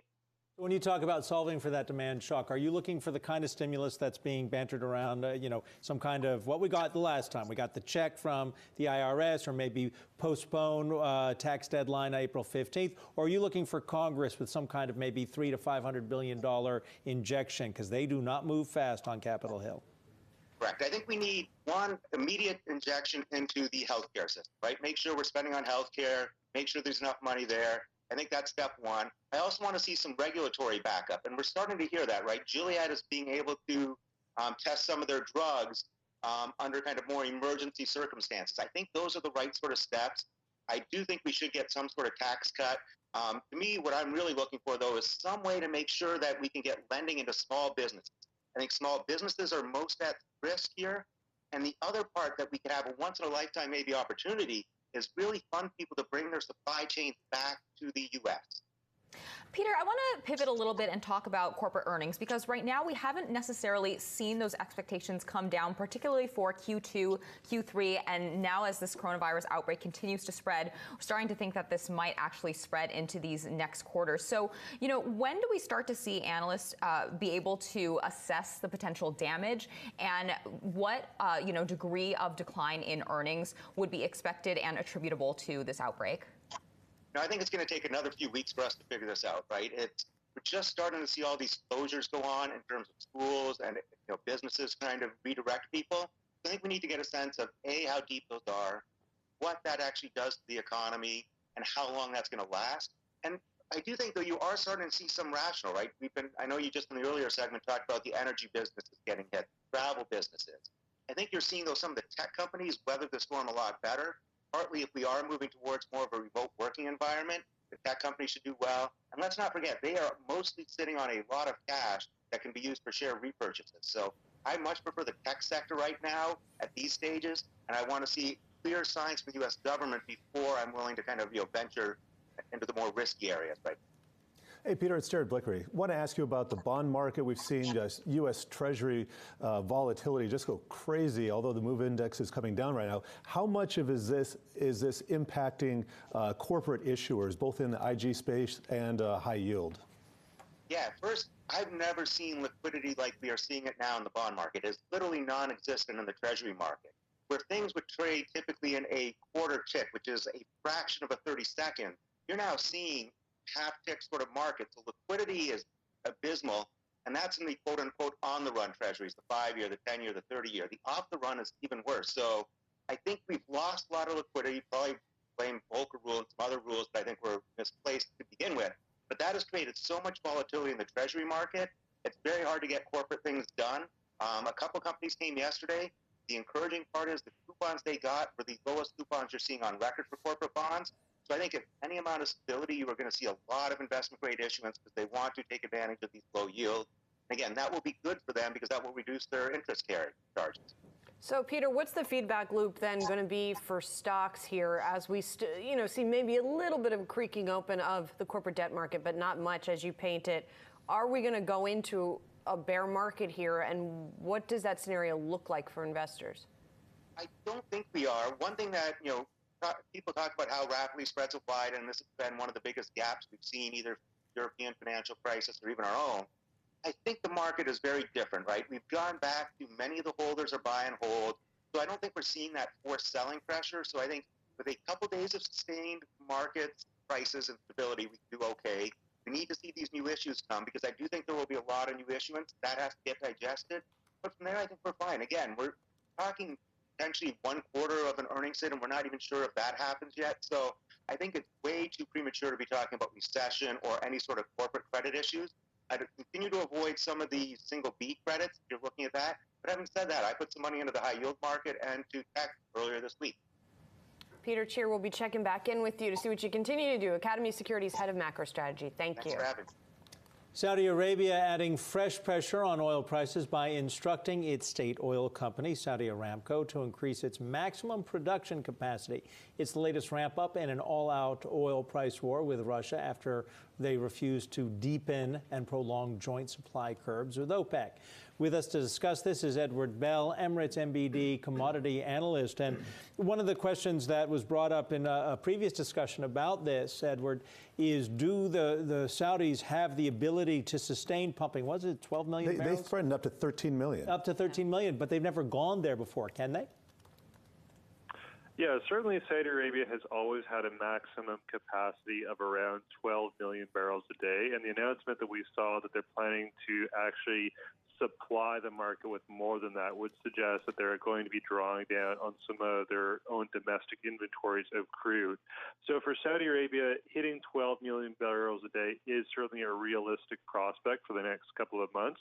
The 13 million barrels a day target, though, that is a capacity target. So that's going to require substantial investment and is not going to be immediately available to the market. So that's going to be something that is going to be more of a longer-term story, and probably with the context of what we saw at the breakdown of OPEC Plus in relations with Russia over the weekend, in some ways kind of a veiled threat to Russia to say that we do have the ability to increase capacity and production for a much longer run than you might be able to. Edward, if I may, I want to take a step back for a moment. You're coming to us from Dubai. I believe there's also been oil production changes on the part of Emirates, for example. What's the sentiment like there between that and also coronavirus? Just trying to get a different perspective from a different place on what, not just you as an analyst, but kind of what normal people and people operating in that economy are feeling right now. Yeah, absolutely. I mean, certainly the UAE, the Saudi Arabia, the broader GCC economies, all enormously still reliant on exports of oil and gas to the international community. So any deterioration in oil and gas pricing does have a serious impact on the domestic economy. Now, as that's being borne out with this demand shock for crude oil that is feeding back, what we could expect to see, though, in terms of an improvement this year is that if we do have this big increase in crude oil production, then you get, in headline numbers at least, a boost to real GDP. So your overall growth in the economy will look a little bit higher, but that's coming at the expense of much lower oil prices. Now, with governments being basically the driving factor for most of these economies, that means there's less cash for governments to be able to spend, and so we would expect to see some more deterioration in the non-oil economies on the back of that. The UAE itself is a very open economy, really dependent on trade, on tourism flows, so this whammy or this hit that we've received from the lower oil price for the last few days is coming on top of a drop-off in visitor volumes to the country as well. So really, it is a sort of double headwind for the economy to have to contend with. Jared Blakely here. I want to ask you about Saudi Aramco. Saudi Arabia, a big part of the reason for the desired production cuts was to support the offering of shares of Saudi Aramco to the public at an elevated price. They were hoping to get maybe another 30 or 40 billion from a secondary listing. Is that now simply out the window? What do you think the strategy here is? I really think that given the volatility that we're seeing in oil markets right now, any kind of listing plans is really going to be off the cards for the foreseeable future. And that's not just related to Aramco, but really I think any kind of issuance is coming out from the Middle East region. So I don't think that really the issue of doing an IPO for Aramco was part of this strategy. It is really going back to a strategy that OPEC has taken in the past. You recall in 2015, they did do this market share strategy where they increased production. We had a severe decline in oil prices, but it did result in a major slowdown in production in the United States, which seemed to be the target at that time. We'd probably expect to see a similar response this time in terms of non-OPEC production, whether it's in the United States, Canada, or other higher-cost producers, seeing some deterioration. Is it going to be enough to create the room for the volumes of crude that Saudi and its partners in OPEC can increase? I don't think so at this stage. So it really does look like we're going to be headed in for a heavy market surplus for the next few quarters. All right, Edward Bell, Emirates MBD commodity analyst. Good to have you here. The coronavirus is also having a massive impact on retail. Both Adidas and Puma have become the latest two companies warning of a major decline in sales due to coronavirus. Yahoo Finance's Reggie Wade has the latest. He's with us now. And Reggie, what's interesting about these companies are mostly commenting about China demand. Yes. Doesn't even really take into account the declines in demand we might see in Europe and U.S. and other parts of the world. Of course, and you know, this all has a ripple effect because many Chinese tourists go to Japan, they go to these other countries and spend money on Adidas, on Puma, and you're seeing less footwear traffic, and that's really hitting the company hard. And with so much exposure to China, 1/3 of Puma and Adidas growth comes from the region. This is something that in the short term is going to be difficult. You know, one of the things that I want to really hit on is the fact that these are both German sportswear makers, right? I mean, so when we think about some of the U.S. players, we have Nike, which of course has both the demand and the supply side based in China, or Under Armour. How do these companies in the same space factor into this equation and get hit by these same factors? Well, one good thing is that a lot of companies like Nike, like Under Armour, they're diversifying. So they're not manufacturing as much as they once did in China, but it's still a significant portion of what they make in footwear and apparel. It's about 18% for Nike on the apparel side, 20% in the footwear side, and same for Adidas. So they will take a hit. Nike is more exposed to this, but I think they will fare better because they are a larger company and have larger revenue numbers. But Puma really, I think, takes the biggest hit because they're up and coming, and they've been doing a lot of good things, especially in the footwear space. So they really do not need this at this point. Reggie, I always love it, and I look forward to when you come on the shows and you do your unboxing with the crazy new issuance of the shoes. Is there any sense from you that there's a slowdown, that maybe the design cycle just isn't what it used to be because of this? Actually, no, I don't think so. And to bring up Puma again, I actually like what they're doing in the athleisure market. They're really taking cues from the market and say, these are what our customers want. I think this just boils down to retail. Can people get out to the stores, especially in these affected regions? And once they buy products online, can they get delivered from certain regions? So I think it's kind of twofold in that area. We'll be watching those prices on the various sneaker platforms, I know. Reggie, thank you. We've got breaking news as we go to break. Why don't you take a look at shares of Boeing, because they, the Dave Calhoun, the president and CEO, sent a letter to Boeing employees outlining the following. They're going to limit travel and discretionary spending to business critical activities. They're limiting overtime to critical 737 MAX return to service support and other key efforts in that. And they are pausing and placing on hold any new personnel requisitions at this time, pending a review of priorities and critical needs. They also drew down, they had that $13 billion loan. They are drawing that down to essentially zero as they try to get that company righted and go forward. So keep an eye on what's going on with Boeing. That just out moments ago. We also want to check back in on the markets because you see that the Dow, the S&P 500, they're off session lows, but they are still trading down. We're going to keep an eye on this for the next at least 40 minutes and throughout the day here at yahoofinance.com. We're going to bring all of this for you when we come back from break.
We got stocks off the lows. Welcome back to On the Move. I'm Jared Blickery. Dow is off by only 815 points now. That's still more than 3%. S&P 500, 2.8%. And the NASDAQ, that is off 2.6%. But the Russell, 4.68%, nearly 5%. Bad day for the Russell 2000. Here's the intraday price action. You can see that we just hit session lows about an hour ago, and we are now off that mark here. But a lot of this has to do with the reversal in the 10-year T-note yield. And we can see that is up 5 basis points now. It had been down about 6 or 7 at its lows earlier. And because of that, we are seeing a change in leadership. Now we have financials and energy actually almost outperforming here. They were at the bottom of the pack earlier in the day. And then to the bottom here, we have the interest rate sensitive sectors of real estate and utilities and staples. Those are all underperforming. We're going to take a quick look at our intraday heat map here. NASDAQ 100, Apple down 2%, Microsoft down 3%, along with Alphabet. And if we sort by performance here, we can see we have just a few winners here with some China exposure like JD.com and Gilead. Expedia to the downside, 7.6 is a loser. We're going to be back in a minute.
The coronavirus outbreak is impacting U.S. companies around the world, including the tech sector. Joining us now to break down the impact on tech is D.A. Davidson senior analyst Tom Forte. Tom, it's good to have you here. In your note, you make it very simple for people like us. You know, your best positioned, your worst positioned. In fact, you say one of the worst positioned is Apple. Bring us up to speed. We know they got problems with China, but I thought the stores were reopened in China. So the big challenge for Apple originally is what you're pointing out, that 17% of their sales in the last fiscal year were to consumers in China. And then to the extent they were seeing disruption on a supply chain standpoint. Now the challenge for Apple will be, if you look at some of the new markets that are being impacted by the coronavirus. So Italy is likely not a very big market for Apple, but to the extent that this extends into Japan, the UK, Germany, and obviously the United States, then it becomes a different issue, which is how should we think about softness for demand on a global scale? And I think that's why Apple remains kind of the company with the most risk and the worst position for this prolonged coronavirus outbreak. Tom, I don't believe that Google is directly, or Alphabet, I should say, is directly in your coverage universe. But I am curious, when you have a company like Google telling all of its employees in North America, and now also apparently its employees in UK, Europe, Middle East, and Africa to work from home, are they at all disadvantaged by doing this? Is this going to, I mean, a company, you tend to think of tech companies, they can easily have people work from home, but are we going to see disruptions?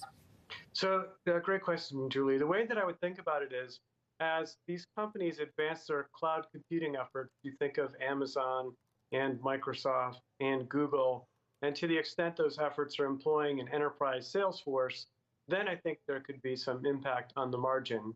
But to the extent that these companies, your point, should be built for remote work, to the extent that they have a device, a laptop, and a connection, high-speed internet, then I think they'll be okay. The surprise for me was that Logitech is a company that I cover that has a lot of video collaboration efforts, similar to Zoom. And they held an analyst day last week, and they lowered their profit outlook. And the reason they lowered their profit outlook was, at that point in time, they had not seen a material increase in their video collaboration sales. So perhaps that to come with all these large companies telling their employees to stay at home. Tom, this is Emily McCormick. I wanted to ask you about some of the companies that you listed as seeing potential benefits because of the outbreak and because of some of the social distancing that's happening. So companies like Roku, Chicken Soup for the Soul, and Grubhub. And what I'm wondering is how much of this is more of a situational play and a short-term trade as opposed to a potential long strategy for investors who are really focused on these fundamentals? In other words, how long could this bounce actually last for some of these companies? Yep, so excellent question. And if you look at the coronavirus report we look at the performance of the stocks based on how well they're positioned or how poorly they're positioned for the current situation. I would argue that Grubhub is a short-term boost, long-term challenge. So to the extent that consumers are staying at home and ordering online and having it delivered to them, I think this could provide a near-term lift to sales for Grubhub. To the extent that I'm still concerned about their long-term margin structure, for example, if a large portion of sales will come from non-partner restaurants that are lower margin than a large portion of sales coming from partner restaurants, especially when the partner restaurant's doing the delivery, not Grubhub.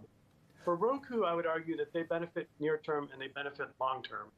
So to the extent that more consumers stay at home and watch video content and they generate ad revenue on that consumption, I think they're in a very good position.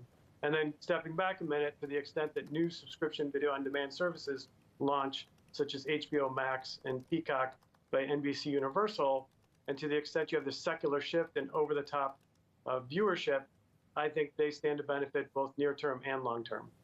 Jared Blicker here. Any industry groups that you see as being particularly disadvantaged here, not really getting the chance to participate in a V-shaped recovery, but an elongated U-shaped one, where do you see those falling in? Yeah, so I think the challenge is if you're a Wayfair or you're selling product, and it's not like the smartphone, the iPhone for Apple, where your iPhone 11 sales may be weak, but you'll make up for it in the iPhone 12. So to the extent that you're not selling product that has a cycle like that, a product cycle, I think that you could be particularly challenged, especially in a more discretionary category like furniture. So I do think this is very challenging for Wayfair. Tom Forte of D.A. Davidson, a lot to chew on there. Thank you so much, Tom. Anytime, my pleasure. Coming up, we're going to talk about a different sector, airlines. They are trading sharply lower today as they continue to see fallout from the coronavirus. We'll talk about specific demand. What is happening with traffic globally? That's next.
We've got breaking news now. The World Health Organization has formally declared the COVID-19 outbreak a pandemic. Remember, there had been some debate about whether it indeed was a pandemic. A WHO official now is saying that it is indeed a pandemic. He also said that countries can change the course of this pandemic and that some countries are struggling with a lack of resolve. We've got stocks that are not quite at the lows of the session, but near them as we get these headlines, perhaps just confirmation of what many people were suspecting about this outbreak of COVID-19. Welcome back to On the Move. I'm Julie Hyman. And I'm Adam Shapiro. Good to have you here. A wave of booking cancellations hitting the airline industry. Between January 20th until March 8th, flight bookings across the globe have dropped 36.5% compared to a year ago. This is according to a brand new report from Forward Keys. Now, to discuss this, we want to bring on Forward Keys Vice President for Insights, Oliver Ponte, and also introduce to you Yahoo Finance's Alexis Keenan, because Alexis has been keeping a close eye on this as well as the Boeing news. But let's start with our guest and ask you about bookings. And I'm just going to throw this at you. We had the CEO from Delta say that net bookings were down 25 to 30% when he addressed a conference here in New York yesterday. So do you expect this to accelerate from the data you're looking at? Well, we're seeing a clear downward trend. We're monitoring the situation every single day. And when we look at year-on-year variation by week, we see that the situation keeps deteriorating. 3 weeks ago, outbound bookings for the US were about 24% down. 2 weeks ago, they were 50% down. And last week, we've reached that moment when there were actually more cancellations than bookings. Olivier, Alexis here. I want to talk about a full screen that we're showing right now. And we can see there that the period that you previously reported on with your data from January 20 to February 23rd was at 19% year-over-year reduction in bookings. Those are international bookings for flights departing from the U.S. And now with these new numbers that you're just sharing exclusively with us today at 36.5%, when we extend that time period out to March 8th, also starting January 20th. Is this what you expected to see? And what are you seeing as the key moment that really changed the trajectory of this decline? Well, let's be clear about this. We've never seen anything like this before. This is unprecedented, and it's going extremely, extremely fast. The situation is changing at a very, very fast pace. So did we expect this just a few weeks ago? No, clearly. We did not expect that we would reach that moment when there are more cancellations than bookings. What does this mean for the future? I think that's the key question. At the moment, if people are not booking, that means that they are not going to travel, not next week, not next month, not 2 months, 3 months from now. They're not booking their trips for the summer vacation. So there's a direct impact linked to the current situation, but there is also a delayed impact. We are likely to see the consequences of the current situation even months after the coronavirus outbreak is under control. Just on an anecdotal basis as well, Olivier, we've all been hearing lots of stories of people who are still traveling, right? One example, one of our producers, Mackenzie, her father is actually traveling right now. He's on a domestic flight here in the U.S. from Sacramento, California to San Diego. And he's the only person on the plane. He sent us a picture. He sent her a picture that she shared with us. So one has to wonder if we're going to continue to see those kinds of dramatic pictures, the kinds of dramatic traffic numbers that you're sharing with us, how much more we are going to see capacity cut as a result of all of this. One imagines that the financials of flying a plane with only one person in it is not fantastic for the airlines. That's for sure. Of course, one of the consequences of the fact that people are not booking is that planes get emptier and emptier, and there comes a moment when airlines decide to cut on capacity. This is what we're seeing at the moment. It started with connectivity with China. Now we're seeing more and more routes being affected, and we're also starting to see some airlines filing for bankruptcy. We've seen that last week with Flybe. I wouldn't be surprised if you would see more of those bankruptcies happening in the coming weeks. Olivier, you'd mentioned that this is a situation that we've never actually seen before, but just based on the data that you have, some of the anecdotes you're picking up, the constituents you're speaking with, what does a recovery actually start to look like, and how long does it take to actually get these numbers back to growth? Well, when I say that we've never seen anything like this before, it's because it really is a worldwide crisis. Usually, when there is a crisis, it's one destination being impacted. Maybe it's because there's been a terror attack, a natural disaster, anything. But the engine of tourism growth and of travel are untouched. So basically, people keep traveling. Chinese people will keep traveling, for example, or American people. And they will what we will just see is displaced tourism. They will choose other destination than the one which is being impacted. What we're seeing at the moment is that there is no engine anymore. The #1 outbound market worldwide, China, has disappeared pretty much from one day to the next, and the #2 outbound market is also starting to, well, not starting to show signs of slowdown. It's already in a crisis. We've got so few bookings coming from the US that clearly this will impact on the travel sector worldwide. So basically, we end up with a tourism ecosystem which is losing steam because all of the key markets have stopped booking. And we therefore have a problem both on the inbound side and on the outbound side as well. All right. Forward Keys Vice President for Insights, Olivier Ponty, thank you very much for being here on The Move. You're welcome. My pleasure. Well, we just mentioned before some breaking news, the World Health Organization officially declaring the coronavirus, COVID-19, a pandemic. Anjali Kamlani is back with us. And we should mention WHO leaders are speaking right now in Geneva and making these comments.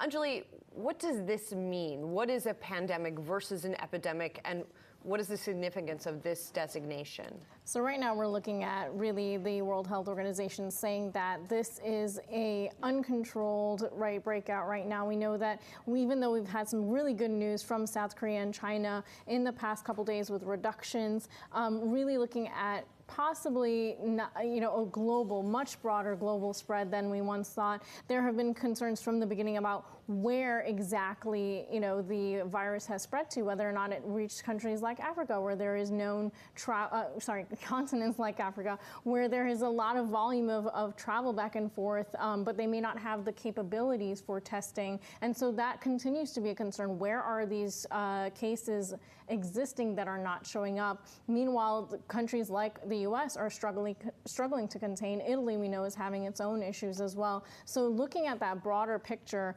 and we just had the Director General saying, we have never before seen a pandemic sparked by a coronavirus, and he's been, put under pressure to call it that. We know that a couple days ago we had other experts already calling it that for days. So now that it's got that designation, though, does that somehow kick in some kind of financial triggers or some kind of UN response? From the UN, yeah, from the World Health Organization. So that's the cash pile that they've been trying to really ramp up for help and for aid in dispersing to the countries that will need it the most. I had the exact same question, so you've answered it. I would just hope maybe this changes the administration's response to this issue, which has really just been kind of trying to sweep it under the table. Now it's a pandemic, maybe it's a little bit harder to do. It is, and they had been talking about how, there is still time to change the trend and the outlook for it. So this is possibly the Director General saying we might be past that time. All right, Anjali, don't forget, Anjali updates this every day, so you can stay on top of every hour. Every hour. Every minute at this point. All right, coming up, Harvey Weinstein gets sentenced to 23 years in prison. We've got details for you about that next. Plus, SpaceX is preparing to go where no one has gone before, at least privately.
Disgraced Hollywood producer Harvey Weinstein was sentenced to 23 years in prison following his conviction on sexual assault charges. It's a stunning downfall for the mogul, whose abuse of women ignited the Me Too movement.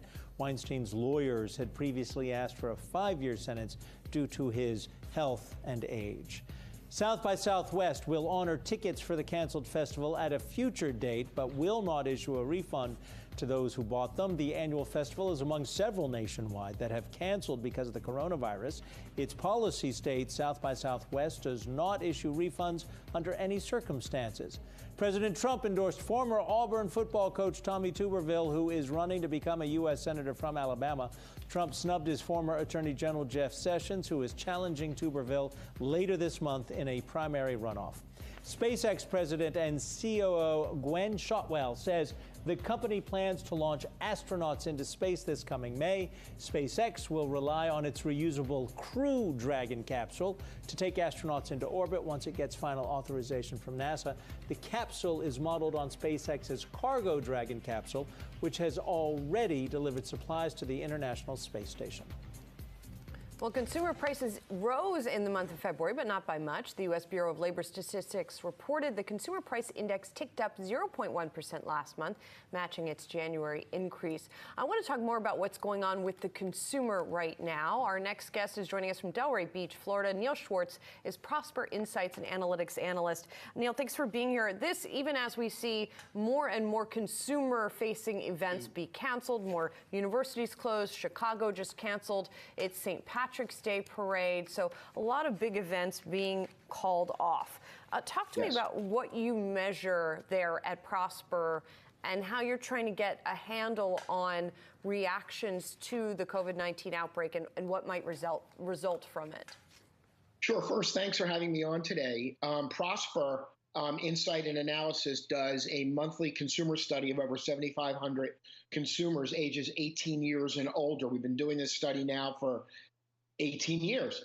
And if you look at our data, it really gives a very good reflection of what the United States consumer is saying. And right now, the one thing, on the top level or at the 30,000 foot level is that 82% of U.S. consumers are worried in some form or another about the coronavirus and that it will somehow affect their lives one way or another. So this is, really something that has kind of become very far-reaching in terms of its effect on consumers. So how do your clients use, I mean, I can see how they would use it in the stock market. How else do they use the data that you supply them? Well, because our data does get very specific in terms of looking at retail habits and specific retailers, we can really identify what consumers will do during this time. As an example, and as you might suspect, we're seeing an uptick in Amazon and people using Amazon not just for some of their consumer discretionary, but their consumer staples. So, we are seeing it manifest itself that way. What's also interesting is that we're seeing certain retailers that maybe have been a little bit vulnerable, especially those brick and mortar retailers that have been vulnerable will now be more vulnerable. I mean, again, what we're also seeing is that our data for the month of March was just released yesterday. And our data was in the field the first week of the month, just released yesterday. For the first time in, I want to look at and say almost 6 months, we're showing a decline in overall consumer confidence among U.S. consumers 18 years and older. Neil, just hang on one second, because I just wanted to draw people's attention to what they're seeing on their screens, which is that stocks are now at the lows of the session. The Dow off 1,200 points or 4.8%. This appears to be following that announcement we just talked about from the WHO that is now designating the COVID-19 outbreak a pandemic, not just an epidemic, but a pandemic. So just wanted to highlight that as we talk about consumer sentiment. And I know Emily has a question for you as well. Yeah, Neil, so as you look at your data and seeing that 82% of U.S. consumers are concerned about this outbreak, how is that actually translating into some of their spending? I mean, are there, tangible stores that you're seeing that are benefiting from this? Some things outside of groceries, consumer staples that we have seen as being some of the big beneficiaries of this. Are there any other pockets of strength? What's interesting is that first, when I took a look at the data, I noticed real quickly that women, as a general rule, were a little bit less concerned in terms of their intensity for the coronavirus. So what I did was I actually backed up and looked at a number of retailers, and one of the retailers that really kind of got my attention was Kohl's.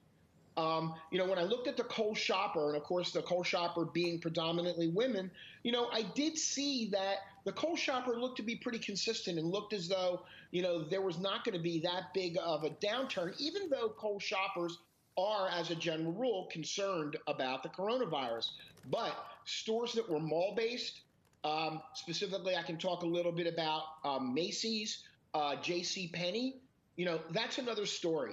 When we looked at those particular retailers, we did see large groups of consumers, that said that they, were very concerned and that they would be cutting back specifically on their trips, into any place that has, large numbers of people. So, I think, as I said, I think a number of those retailers that have been particularly vulnerable during this, I don't want to use the word retail apocalypse, but has been having a tough time, let's say, transitioning from brick and mortar to online and, and BOPIS, buy online, pick up in store, I think they're still going to be vulnerable. All right, Neil Schwartz, Prosper Insights and Analytics Analyst, thank you very much for being here. Thanks for having me.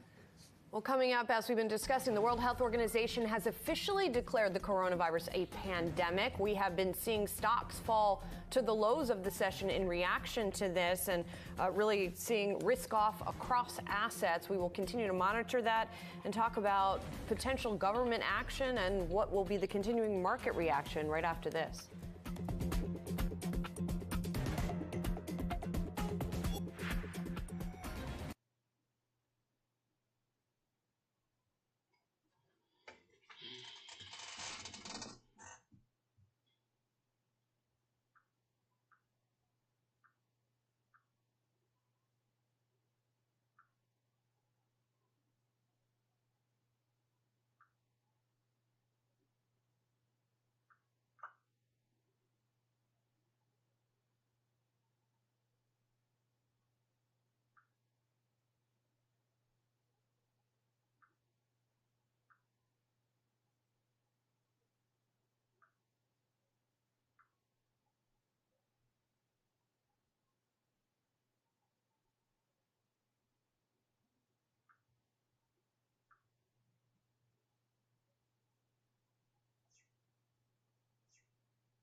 U.S. markets are at the lows of the session. If you're looking at stocks here, the Dow now off about 4.6%, the S&P off 4.2%, the Nasdaq off a little under 4%. This after the World Health Organization officially declared the coronavirus a pandemic.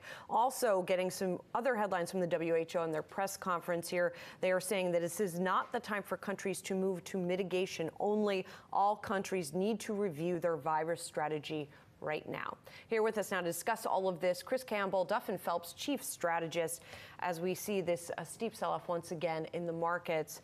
Chris, what are you hearing from clients right now, and how are they trying to navigate all of this? Yeah, so clearly no one knows where the bottom is, right? So, and clearly we have not seen the bottom. It's as tests are being now mailed out, and as these, as more people are going to be able to be diagnosed, we're going to see an uptick in people that are affected. And so, as we see those numbers, clearly it's going to be a market. Market's going to respond, and it's going to more horribly affect supply chains, which is going to affect earnings, and so we're going to see this as a lagging and a potential challenge for quite some time. And so it's clients are just genuinely concerned, and there's a lack of clarity. In a previous life, you had government experience, and where you confronted not this kind of crisis, but crisis. I mean, at the end of the day, a financial crisis is a financial crisis. What do investors look for from Treasury or from the administration at this point?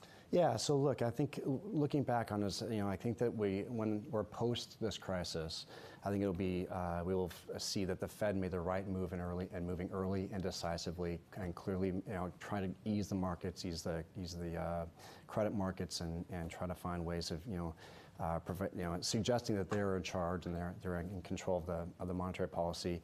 It's now time for fiscal policy to kick in. So the president, with Secretary Mnuchin and others, went to the Capitol Hill yesterday and laid out a series of ideas for fiscal stimulus. Then Secretary Mnuchin, my last boss, is now talking to Nancy Pelosi to try to find a way to forge a bipartisan path here.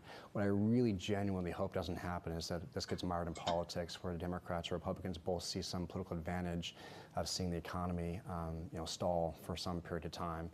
Now is a time for us to lean in as Americans and try to find a way to, provide assistance to small businesses, and especially those most affected. Why not just mail a check to everybody and say, stay home for 2 weeks, here's $1,000. You don't have to worry about not getting paid if you're going to stay home. Just do it. Yeah, so it's interesting you say that. The Congress actually contemplated that and actually tried to do that about 15 years ago. It wasn't very effective.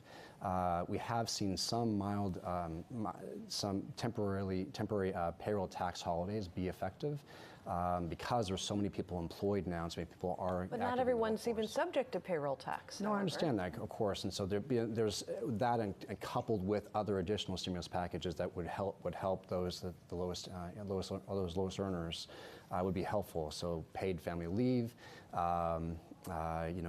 Perhaps some assistance for child care, other things that would really be, really impactful to those at the very end, and those who are self-quarantining or forced to quarantine, that are going to take 14 days off of work that perhaps can't afford that.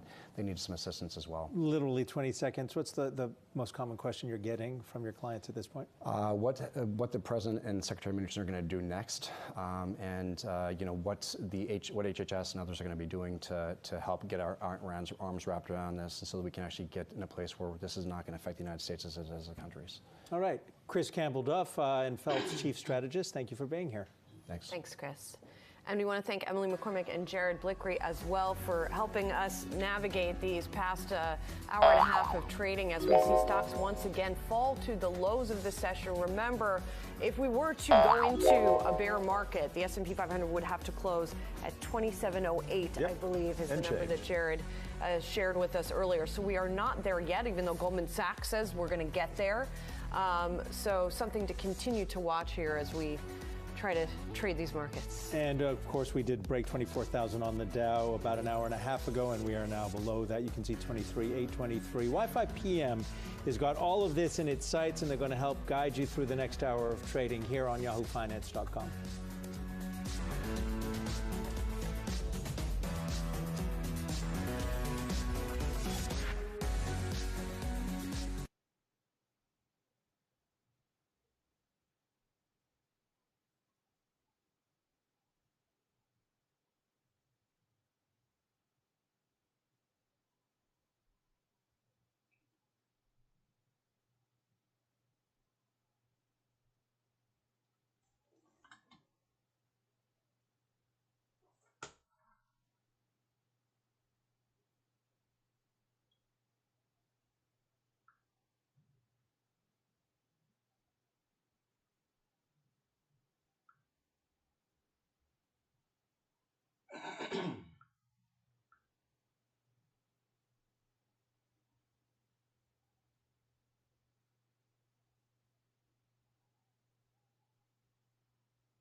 Welcome to Wi-Fi PM. I'm Zach Guzman, and we have another volatile session on Wall Street as the World Health Organization declares the coronavirus outbreak a global pandemic, and the losses are putting the major indices even closer to entering bear market territory. You can see the Dow off more than 1,000 points today, just about 400 points away from entering bear market territory. We'll see where we close today.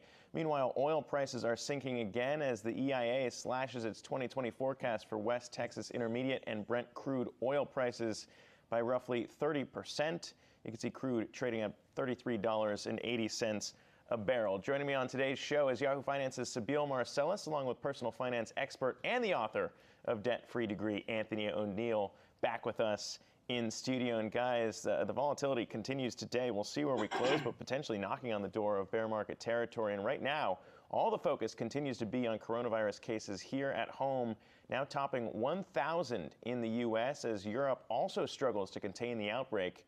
And joining us now to discuss all of this is MarketWatch columnist Brett Ahrens. And Brett, thank you for joining us here first. When we look at all this, though, it's another deep down day for the Dow and the overall market, and we've seen these jitters before.